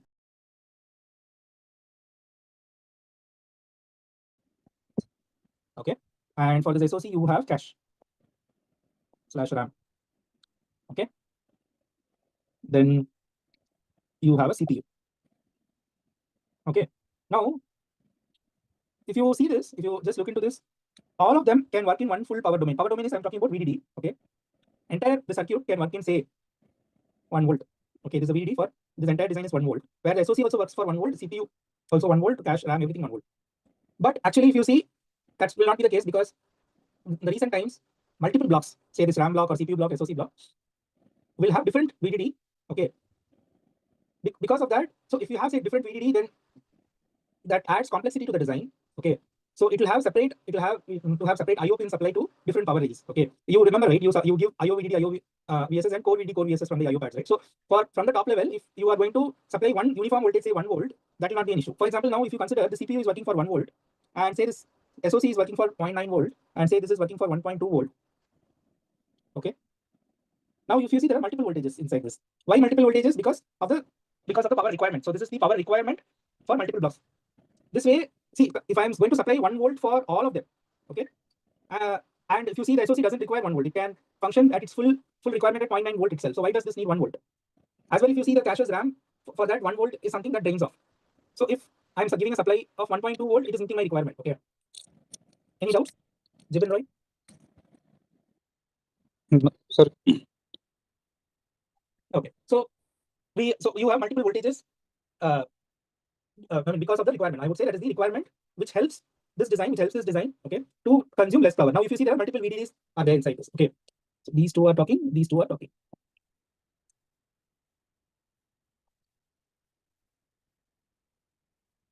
So if you see this, just want to consider.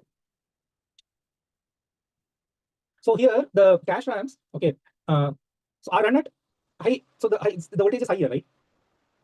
Because its performance, so the cache performance determines my system performance. Okay, so but it can be if you wanted this. Sorry, now if you consider CPU, it is slightly lower than that. It is functioning. Okay, and if you consider the SoC, it's even slightly lesser than that. Now, if you are doing some such kind of designs, okay, and you're separating it as blocks for implementation. Now, what will the physical design engineer will do? He will implement the SoC separately. He will implement the CPU separately, and then he will implement the cache separately. Implement means what? Starting from synthesis to PNR, and then all three of them will be brought together in the top level, and will be considered as a full chip implementation. Okay, where all the functional pads, all the power requirement pads for each block, because you have multiple voltages here, will be handled. Clear? Yes, sir. Yes, sir. Okay. So in terms of clock gating, let us say these three will have. No, clock gating is separate. Clock gating is one of the technique. Okay. If you are saying clock gating here in this particular thing, then you have 3 blocks here, right? You have 3 Correct. blocks. Each block are working in different voltages, different VDD. Say in this SoC block, you have different cells where clock gating can be done. Okay, different places where clock gating can be done. So what you do, you when you're doing synthesis for this SoC, at that time you enable the clock gating. Enable clock gating. So when you enable clock gating during synthesis, the tool goes and identifies where all clock gating cells can be inserted at the clock path. It does that, and it generates a netlist which doesn't change any functionality. Okay, it generates a netlist, and that is used for doing PNR. That is separate. Clock gating is a separate topic. This is VDD. Multiple VDD is a separate topic. Clock gating will help you to reduce the power. Reduce the power in a different way. Here, using multiple VDD in the same design will help to reduce the power. Okay, so this is a multiple VDD is an architectural change, right, sir? No? Yes, multiple VDD is an architectural change where they will separately design the SoC, separately design the CPU, separately design the cache RAMs, and that will be given as separate blocks. Okay, any doubts? Right. So the third one is going to be multi-threshold voltage, which is VT. So if you see, like you have in library cells, you have you have slow corner, fast corner, and typical corner cells. Okay, these are process corners. Okay. Similarly, you have LVT, HVT, and SVT. Means these are different cells. Okay, means you have lower VT, lower threshold voltage, and this is higher threshold voltage, and this is standard threshold voltage. Generally, the process currently, if you see, say below 90 nanometer, whatever is the process, will have all these variants: LVT, HVT, SVT cells will be there. In each LVT cells, you will have slow corner, fast corner, typical corner. Similarly, for each HVT cells, you have slow corner, fast corner, and typical corner. So, any confusion? Clear, right? So, what is this multiple VT will help you? Okay, what does that help you is? So, if what does this threshold voltage mean actually for a transistor to turn on? The amount of voltage that is required for a transistor to turn on is the threshold voltage, correct? So, turn on as in when it is a minimal voltage that is required for a transistor to function, correct? Yes. Yes, sir. So when the minimum voltage itself, if I have multiple variants of transistors available as part of my PDK cells, say I have 0.3 volt, 0.5 volt, and 0.7 volt, and this comes to be my low VT, this comes to me as my SVT, and this comes to me as my HVT. So if I'm using my low VT transistors, low VT cells, means tell me what will happen to my delay and what will happen to my power. If I'm going to use my HVT, what is my delay and power? Yeah, tell me about, like, if I'm going to use an LVT. LVT is like that is all. See the minimum voltage for transistor to turn on, if it is going to be very less, say this 0.3 volt, that means what? My power is going to be Low. Yeah, and my delay is going to be high. Because delay means what? Timing. Okay, if I'm going to use my HVT, which is so here the power is going to be high, and it is going to be delay is going to be low, which means it will meet high frequency. Okay, now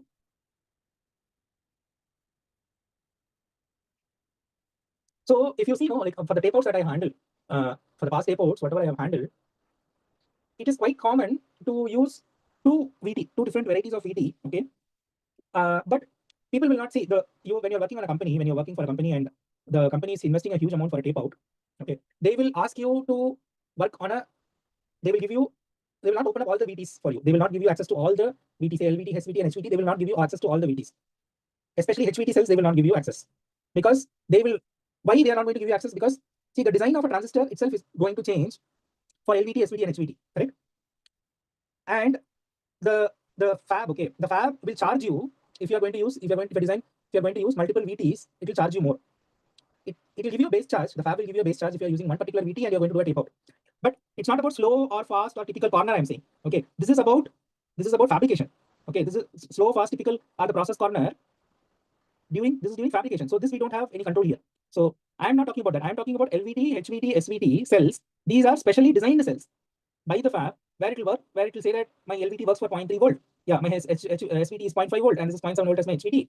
So if you choose any of, you can choose only one of the VT for your design, and that cost increases when you increase the VT. Okay, so basically they will provide you PDK only when they will tell you, they will ask you about your requirement. Okay, is your chip going to be performance aggressive or is your chip going to be power aggressive? I mean, power, will there be any, you will be working with, you require low power design. They will ask you first before providing the PDK itself. So once you are sharing that information, then they will share the PDK and provide you any one of the VT only. They will not give you access to all the 3 VTs. They will give only when you will have access to the other VTs is if you are not able to meet the requirement. Say if you have a timing requirement of 2 GHz and you are not able to meet the 2 GHz, then you go swap certain cells in your design after your implementation. I'm saying this is by the end of the tape-out phase. When you're about to submit the design, at that time you are able to not meet the timing by using the existing cells. Then you wanted to open up some high VT cells where certain part of the design will have high VT cells, not all your design. You will be allowed to change those particular cells in high VT and you will be able to meet the timing in those critical parts. Okay. So for opening up of HVT cells, the management will not easily allow you. It goes to multiple, it goes for multiple permission in all the top levels and then it comes. Okay. So yeah, this is a background. So one question, I mean, maybe a fundamental question. So when we say threshold voltage, right, it is a certain voltage where the transistor would switch on, right? So when we say high and low threshold voltage, it should be only one voltage, right? So why it is high, low, and another thing, the classification. Yeah. So this to explain this, see the transistor when they are designing, they will design separate transistors for low VT, separate transistor for HVT, separate for SVT. Okay. So if you see, this is my transistor, this is my source, drain, and gate. Source, drain, and gate. This particular transistor, I will ensure certain combinationals of my doping elements so that this transistor works at 0.3 volt as my threshold voltage. Similarly, I will have another transistor for HVT and the doping everything, the impurities, adding of the impurities as like electrons or holes. They will ensure that, and according to that, the threshold voltage also changes here and say it is 0.5 volt. So this is about design of a transistor. So they will design transistors in multiple VT with same technology as if it is 19 nanometer process. All of them will be 90 nanometer process, but their threshold voltage is going to change. Yes, sir. Thank you.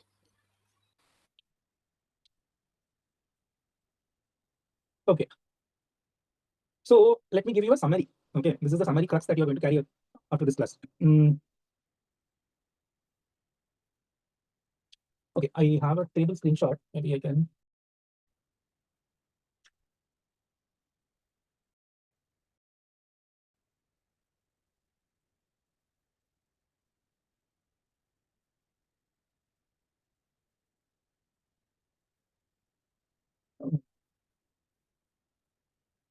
Just a minute.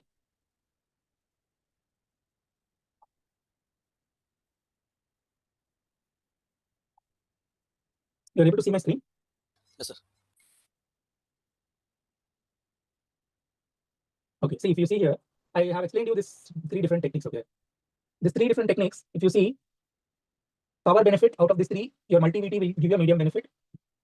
Clock gating also will give you a medium benefit. Multi-voltage will give you a large benefit, because if you see the above 2 techniques, these are implementation wise you will be doing. Multi-voltage you will be doing at the architectural wise, where the basic design itself will be you will be handling that. So here it's that you have very less control. Only whatever possible things could be done, only that can be handled in these 2 techniques. Okay, your timing penalty, that means if you are going to do a multi-VT, it will be little less in these 2 techniques, in the multi-VT and clock gating. In multi-voltage, it will be there a little more, but that is fine. I mean, I would not say little more. It is like you have different power domains, and for each power domains you would have each power domain blocks you would have worked upon the timing. Okay, for it is not going to hamper you much here, because each block you would have met the timing. You would have done a proper STA and you would have met the timing in each blocks, and after that only you are going to integrate on a full chip level, top level. So having multi-voltage and having a timing on a penalty is not going to hamper the timing much if you are going to have multi-voltage. Okay, area wise, yeah, multi-VT or clock gating or every multi-voltage, yeah, everything is going to add up few components. So there is little area penalty. Okay. So does this multi-VT have an architectural impact? No, it doesn't. Actually, it doesn't have any architectural impact. Clock gating also doesn't have any architectural impact. But yeah, multi-voltage does have it. And does this impact design? It's same. Both of them doesn't impact, and the multi-voltage does. Does this impact verification of the design? Multi-VT or clock gating? No, nothing. Multi-voltage, yes, it does, because you are going to verify each block separately. Okay, that is because you have made design changes. So there is minimum level of verification that has to be carried out. That's why it's mentioned as low. So does this impact the place and route? No, all 3 of them doesn't impact the place and route. But among these 3, if you see this multi-voltage, the amount of work that you are going to do for implementing this multi-voltage is tedious a little bit. Okay, you will have separate power constraints that you will write. Okay, where it's called something called as a UPF, Unified Power Format. Like you have timing constraints, you have you have SDC. Similarly, you have for power constraints, it's called UPF, Unified Power Format, where you will tell the tool that my SOC block will work in 0.9 volt, my CPU block will work at say 1.1 volt. All these information you will have to tell the tool through the constraints. So writing of those constraints, just verifying it, everything has its own timing. Has its own amount of work. So if you see a place and route, multi-voltage does have an impact. Okay. Any clarifications required on this table? So, one question. So in the multi-voltage, right? When we have the high voltage, it will take more power, right? More power means there are chances of more heat generation also. So that impact will be there, right? So that also will be taken care of actually. Yeah. So multi-voltage here, you're consciously choosing for which block I need how much voltage. Right. Cache associate like the way you explained. Yeah. Like if my cache is going to be power intensive because there will be a lot of writes and reads happening inside my cache, so I should give a better voltage for that, right? So I'm going to choose consciously for which block, how much voltage is required. I'm going to choose accordingly. So if you're going to choose consciously, then you will have to deal with all the outcomes of that. Like if there is any dissipation, all that has to be handled. Yeah. Thank you. Okay. Anyone else? Okay.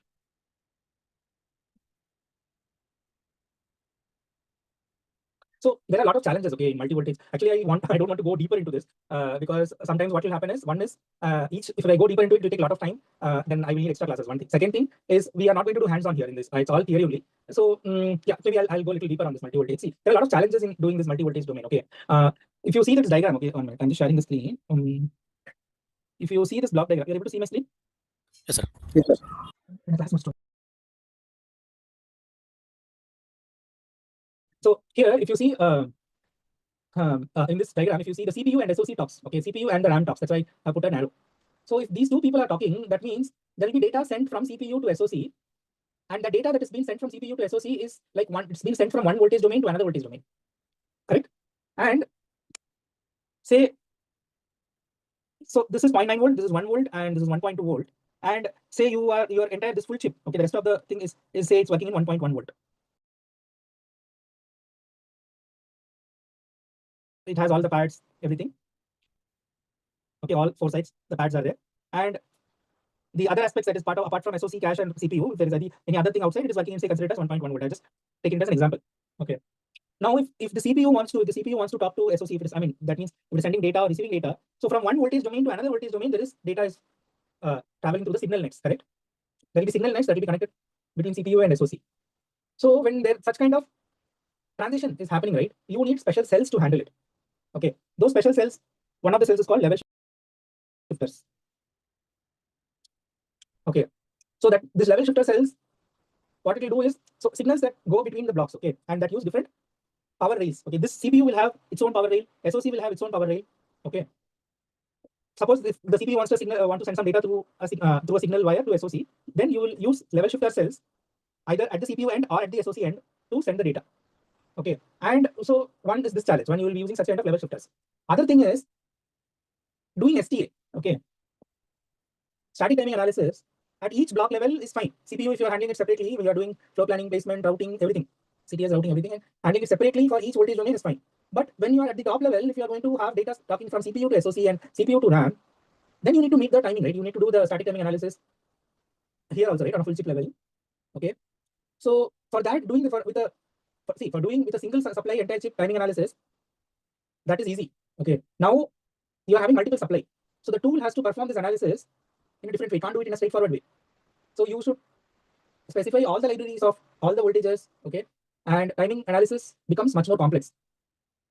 You're getting what I'm saying? Yes, sir. So if you ask me what is the complexity is involved exactly, there are a lot of scenarios will come up during implementation. Okay. Yeah, if possible, I will try to show you something when we are doing some hands-on. When you're coming here, I will try to show you something. In my past projects, if I have the database, I can show you. Okay. And this is one of the challenges. Okay, I've just put two challenges. One is level shifters, adding level shifters, and then is the STA. Okay. And if you see flow planning, power planning, grids, okay, that itself will be more complex. Okay, because you have three different voltage domain, three different flow planning, three different power planning. Apart from that, you have a top level flow planning and power planning. Okay, so all these things are there. Once you have handled all these things, and you have sent it for fabrication, once it comes out, right, you will have board level issues. When you are putting this chip on the board, somebody who have designed a PCB board will know the complexity of putting this chip. Like you have multiple voltages that is having inside this chip, and for handling all these voltages, you will have specific things, correct, for supplying the power. And you will have while designing the board, you will need additional resources on the board, like adding voltage regulators to provide the supplies for each block. Like for each pins, you will have to supply this 1 volt, 1.2 volt, 0.9 volt. Okay, so that is the challenge. So I mentioned a couple of challenges from level shifters, say, and then STA. What else? Then I said about flow planning and power planning. Then board level issues. All these things are there when you are going to do a multi-voltage design. All these issues are there. Okay. So, one question: the level shifters would communicate using the signal wires, sir, between the components. Yes. So level shifter cells are a dedicated cell that is having its own design and being shared by the fabric, this foundry as part of PDK. This level shifters also has to be installed through the power constraints, that UPF, right? You will have to tell the tool that I need to put level shifters between CPU and SOC, between CPU and cache, RAM block. You have to tell this. Maybe what I will say is tomorrow's session, I will take a little bit about level shifters. Okay, this is a very interesting topic and mostly used. Mostly all the designs currently, if you go for a hands-on project, live project in industry, you will be very commonly this level shifter cells will be used. So we will take a deeper look of this tomorrow's class because it's just 4 minutes more. Yeah. So other than that, yeah. So I think tomorrow we can continue with level shifter cells. Any doubts or any feedback, any comments you want to add? You want to give suggestions? Anything? We have 4 minutes today. Sir, level shifter, please explain one again. Yeah, tomorrow we are going to say about level shifters. Okay, sir. So we'll see about tomorrow level shifters and even the timing issues. I'm saying, right, STA. If possible, we'll see the timing issues also. What all things it can come. Okay. Yeah, that's all. Thank you. Yes, Satya sir, you wanted to say anything? Oh, sir, thank you. Excellent today. Okay, thank you. Thank you, sir. Who was it? Vishwajit. Hi, sir. Hi, thank you. So I hope this explanation is clear. We will continue tomorrow. So regarding assessment, I'll tell you tomorrow. Okay. Actually, I got held up this week in a project, and I had the question paper ready, but I wanted to review it and send it, but I couldn't do that. Maybe in the coming week you will have the exam. I'll give you clarification about it tomorrow. Okay. Thank you, sir. Yeah. Thank you. Thank you, sir. Thank you, everyone. Thank Bye. you, sir. Thank you. Bye. Thank you, sir. Thank you, Rohan. Bye. Thank you, Rahul. Thank you, sir. Thank you, Jeevan Roy. Okay. Physics wala, you can stop the recording.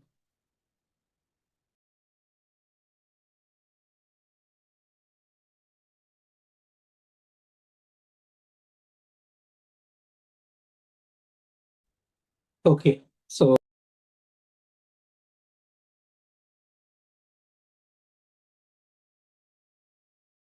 and out. Okay. So let's get started. Morning, everyone. Morning, Rahul. I hope you are able to see my screen.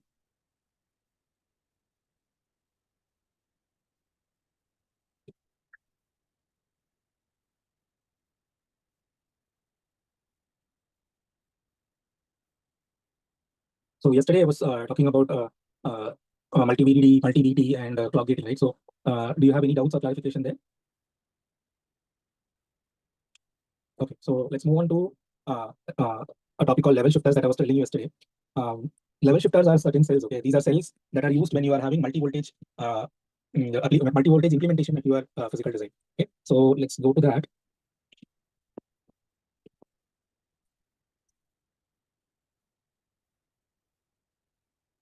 So let's see how this directly. Let's see. Level shifters are basically like if you have multiple voltage domains inside your design.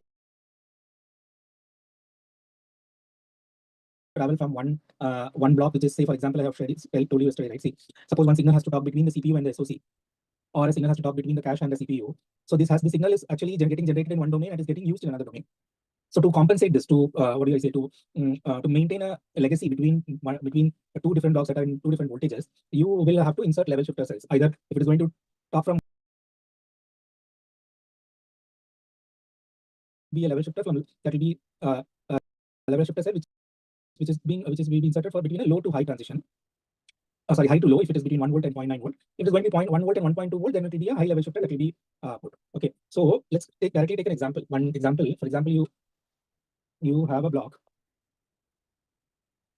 and this block is on say 1.1 volt domain. Okay, and you have another block inside this, and say that is working in 1.2 voltage domain, and you have another block which is working in 0.9 volt. Okay, now say you have one flip-flop in this block. I'm just putting one flip-flop just for an example's sake, but since it is a block, you know, as you know, it will have It will have huge chunks of flip-flops and macros, everything. Okay. So I'm just, for the example sake, I'm just taking this one flip-flop.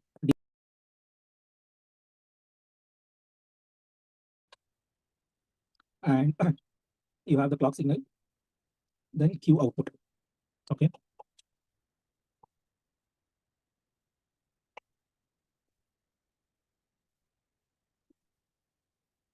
This is the Q output. Okay. Now say the output Q signal has to, this output has to go to this voltage domain, say 0.9 voltage domain. So you cannot connect it like this directly. Okay. Because this signal Q is getting generated in this 1.2 volt, and it is crossing this bridge, okay, which is in 1.1 volt, and then it is going to a 0.9 voltage domain. At implementation point of view, so this is nothing with respect to the functionality, but when you're implementing it as part of your physical design flow, you would have structured this in your flow planning by creating special power rails for 1.1 voltage domain, and then internally there'll be special power rails for 1.2 and 0.9 volt. Okay. Now, when you are putting those constraints and doing it, you will have, say, in 1.2 voltage domain, you will also specify which metal layers has to be used for signal routing, which metal layers has to be used for power routing. Okay, so that you will specify. You remember, right? When we were doing the hands-on, when I was showing you, we saw one IO ring that we have drawn across the boundary, and we have used one particular metal layer for the power routing and remaining signals for the remaining metal layers for the signal routing. So you will have to use a set of metal layers for power routing, and so whatever you have used in 1.2 voltage domain is going to be completely different in 0.9 voltage domain, because the signal line metal width will be different, and the power line metal width might be different. Okay, so there are multiple challenges that comes in implementation. So you should be way ahead. You will have to think before attempting this. Before you doing an attempt, you will have to be very much clear between what voltage domains, what all metal strips are used for signal and power. Okay, say this is my problem. Say this is my requirement, I would say, where my output signal Q has to pass from 1.2 voltage domain to 0.9 voltage domain via 1.1 voltage domain. Okay, so how do I do this? That's when you will require level shifters. Okay, so what does a level shifter cell do? If you see, it is passing from a high voltage domain to a low voltage domain, correct? So you need to have a high to low level shifter, which will be available as part of your PDK library. Okay, so what does that level shifter say? This is the level shifter cell. Okay.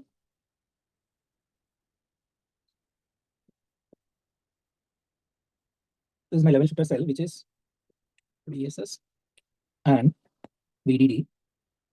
So level shifter cells are usually marked as the symbol. Okay. Where now, since this level shifter, okay, this is the output of that. Since this level shifter cell is used in the lower voltage domain, that is 0.9 volt, I will represent this VDD as VDDL and out as outil. So what this will do, it will take the output from the Q and convert this particular signal to a 0.9 volt signal, and then supplies this output to the entire block. Say I may say it as block 2, and this is block 1, this is block 2, and this is block 3. Okay. So from block 1 to block 2, the level shifters cell will translate this higher voltage domain to a lower voltage domain. Okay. Is this clear? Yes, sir. Yes, sir. Okay. Yeah, great. Now, so one more thing is, so see that the signal, if consider this is traveling from here to here, right? It is traveling a bit of amount of distance.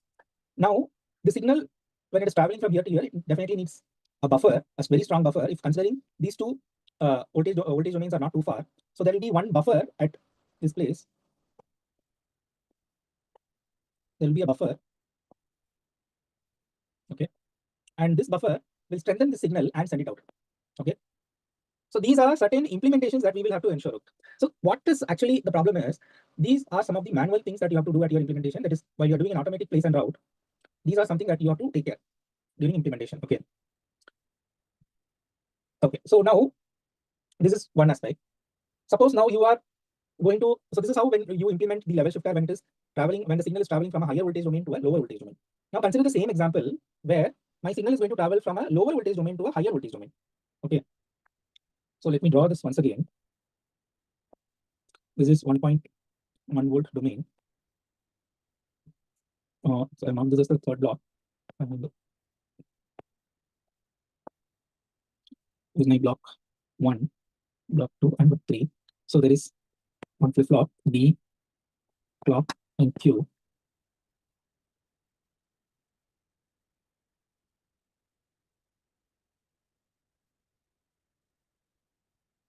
So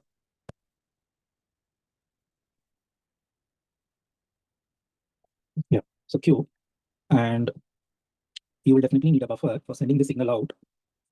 Okay, now this goes to a, okay, now this is in 0.9 volt domain, and this is in 1.2 voltage domain. Okay.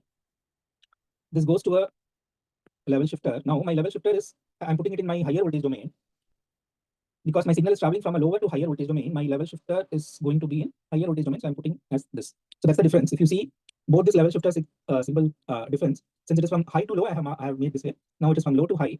Okay, so this has a VSS and VDD. So this has a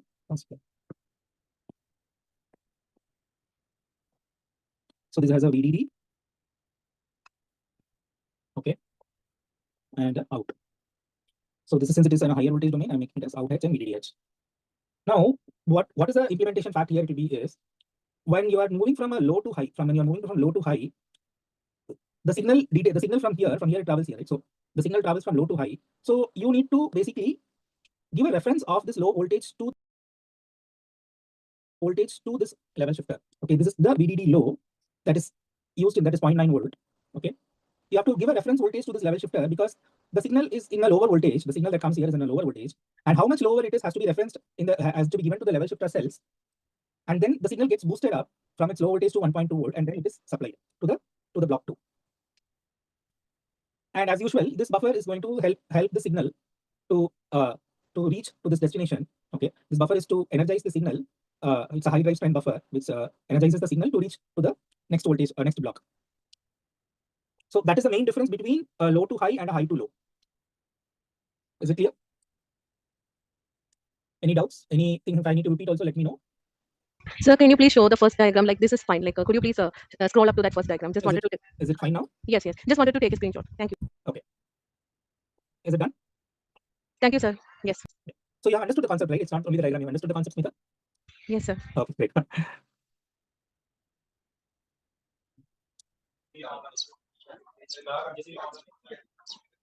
Jiban, you have something to ask? Yes, sir. Sir, what about 1.1 domain? What about? Sir, 1.1 voltage domain. Third.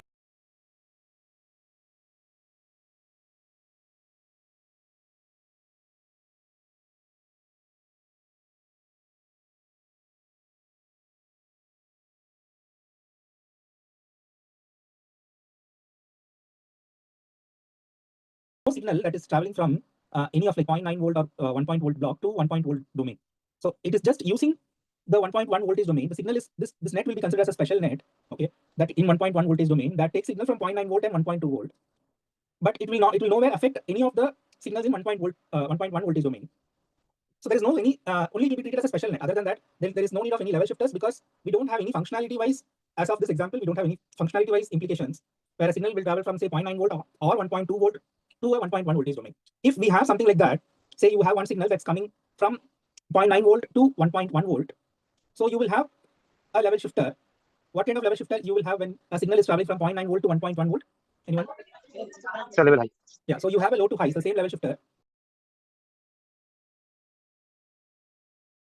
Use it. So I'm just making it as simple as possible so that you understand the basic cuts of this concept. Adding level shifter is a technique that is being adopted during implementation. And how do you add it? What are all the aspects that needs to be taken care? I'm just highlighting all those things. I hope this is clear. Yes, sir. Okay. Hi, Rohan. Hi, sir.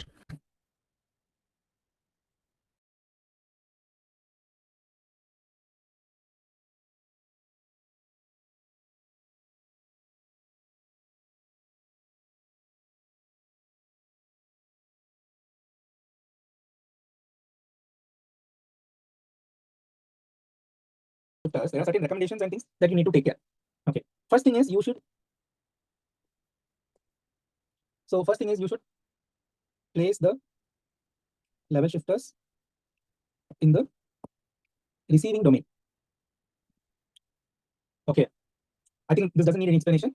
Okay, always you should do this. Always you should place the level shifters in the receiving domain. So in the lower domain, if you are going to place it in the lower domain, then you need to have high to low level shifters. If it is in the higher domain, okay, maybe I'll write it down. If my receiving domain is in the lower domain, then it is going to be, you will have it to high to low level shifters. If it is in higher domain,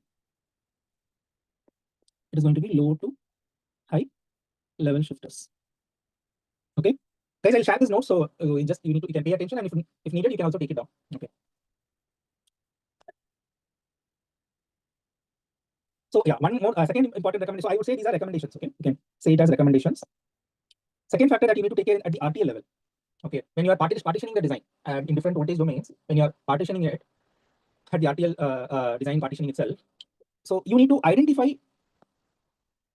timing critical blocks when you are partitioning, and this has to be conveyed to the PD team. PD team is the physical design team which is going to implement it. Okay, because so this low to high level shifters and all are there, no, that will have significant delays. Low to high level shifters, okay, will have delays.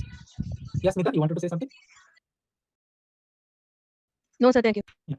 So it got unmuted. That's what I asked. Oh, sorry, it was by mistake. Sorry. No issues, no issues. So low to high level shifters will have delays because the signal is traveling from a lower voltage to higher voltage, and this needs to be understood. Okay, and this has to be completely. This needs to be understood, and it has to go through a proper STA. So for that, you need to understand the timing critical blocks that are there.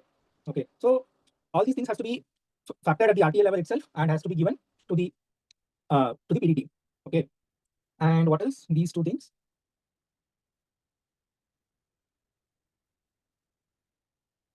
Yeah, and you should have a UPF constraint file in place. UPF is unified power format file. Okay, that should be in place where this will detail about all the power constraints, what are the level shifters you have to use, on which place you have to use, what are the voltage domains in this entire design. All those things has to be defined in the UPF constraint file. Okay, see, I'm trying to put up the concept and the aspect that needs to be taken care at the tool up front. Okay, with both the things I'm handling it parallelly, and I hope that's how you have to learn. If I'm just telling you about the concept of level shifters and just moving ahead and giving you another concept upon concept is not going to help you. So what you have to learn from my teaching will be like this only. You know the concept and what is the implications in while you are implementing it. How do you handle it? What are the inputs that needs to be given to the tool is also told. Okay, so here implementation of this different voltage domains, the main factor is the UPF constraint file. Okay, any doubts, any questions? Okay, see, working in one voltage domain, one core voltage and one IO voltage, okay, is not at all a challenge, because you really don't care about voltage there. You will not have nothing in your mind about voltage when you are implementing it. You will be only focused on the rest of the aspect, like the power and the area, the timing and the area. Okay, timing, you will try to meet it as per the requirement, and area also you will freeze the area at the initial floor planning itself. You will freeze the area, so that now then when you're freezing it in the floor planning itself, then even area also goes off from your agenda. So power goes off, area goes off. Only the thing remaining is the timing that you will have to meet and have a clean implemented design. When you have a normal this is a normal implementation. Now adding complexities on this is when you have multiple power sources, multiple power domains inside your chip. That now gives you an implementation where you will have to be very cautious about not only timing, now there is power also. For each power domain, you will have to meet the timing. Okay. So there will be timing issues. Okay, there will be different timing issues that will be coming up when you are implementing in multiple voltage domains. Okay. Okay, so let's see something about it. Okay, let's see the timing issues. So yesterday when I was telling you about level shifters, if you see, so I have mentioned about level shifters as well as I have mentioned about timing, static timing analysis. Correct? So let's see what are the timing issues in multiple voltage domains. Okay, so I'm putting it as timing issues in multiple voltage domains.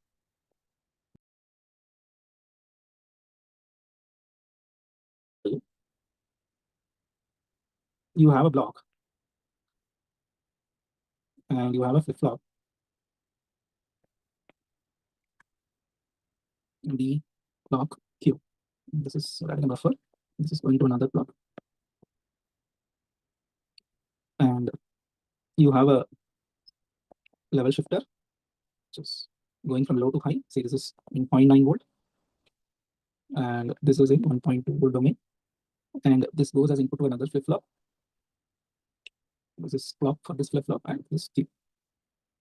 To consider this simple example, now since we are going to address the timing issues. That means the clock signal has to be, say, so this is 1.1 voltage, same example. Now there is a clock generation unit, okay, clock gen. Now there is so there is clock going to this as well as clock going to this block.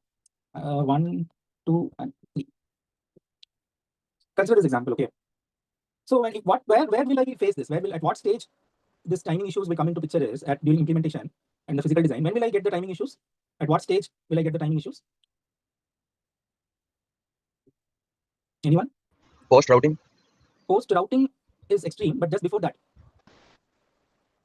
before Clock tree synthesis. exactly, that's where your clock is actually built. Good. So when you are building the clock at clock tree synthesis, you are going to route the clock signals. Okay. So when you're routing the clocks across different power domains, so basically you are actually implement. So this is the level shifters. Okay, these are the level shifters. Cells. So when you're routing the clocks in different power domains, that means they should also have to go through level shifters. Has to understand these level shifters, okay, and automatically have to insert the buffers required for meeting the timing. Okay, so when at clock tree synthesis, what happens? When clock starts from one module, well, the clock generation happens and then it goes to this module. Also, this goes to the next module. The clock signal has to reach all the flops at one particular instance of time, and that has to be same. Okay, there should not be any delay of the clock signal. So to avoid the delay, there are buffers inserted by the tool at the clock tree path, so that the clock reaches the destination. Okay, reaches the destination with no lag.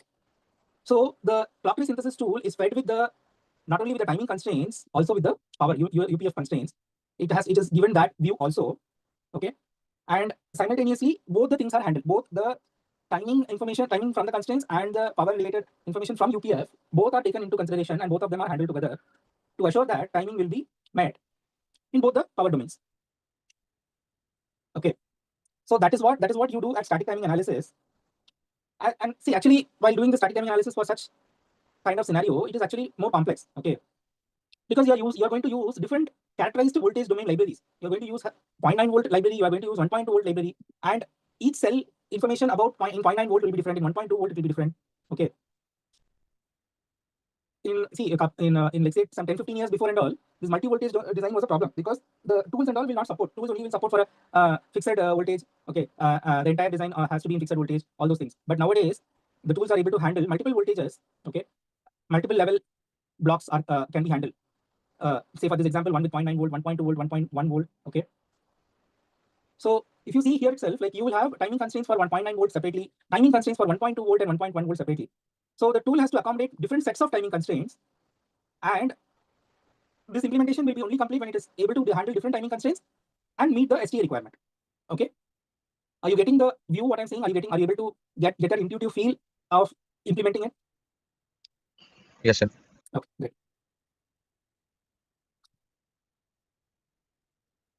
Okay, so I think I have covered enough about the level shifters and the timing issues of using level shifters in a multi-voltage domain.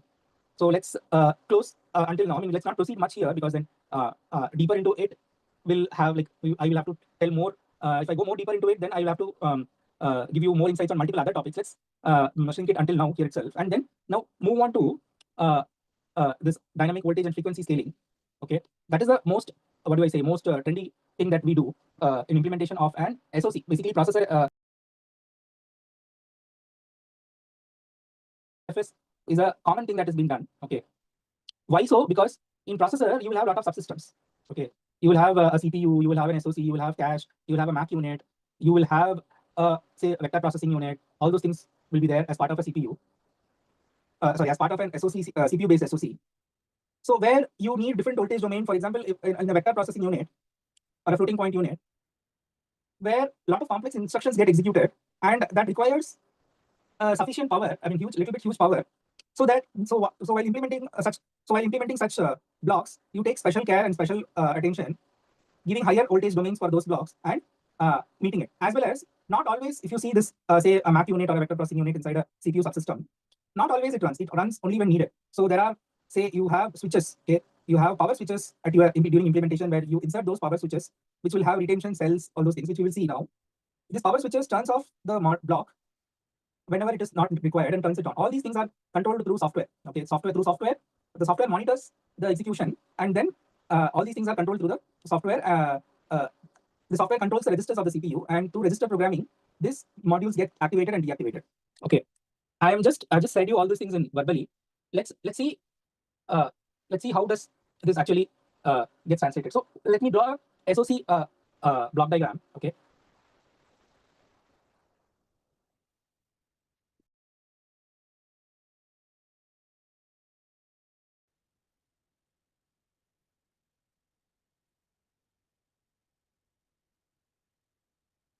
Just a moment. I'll just take some water and come.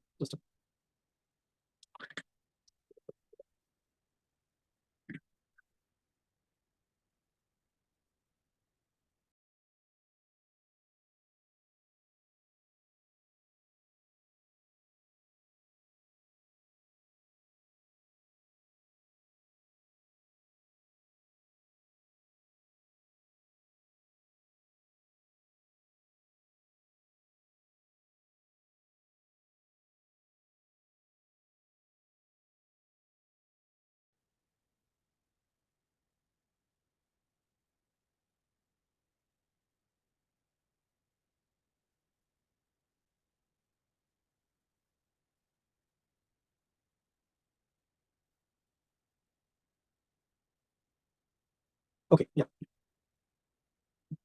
So yeah, so now so as I was telling you, there will be implementation of this switch based where the for different domain, different voltage domain, you will have power gating controllers inside your SOC. So I'm going to draw an SOC that has a power gating as in, okay, let me draw.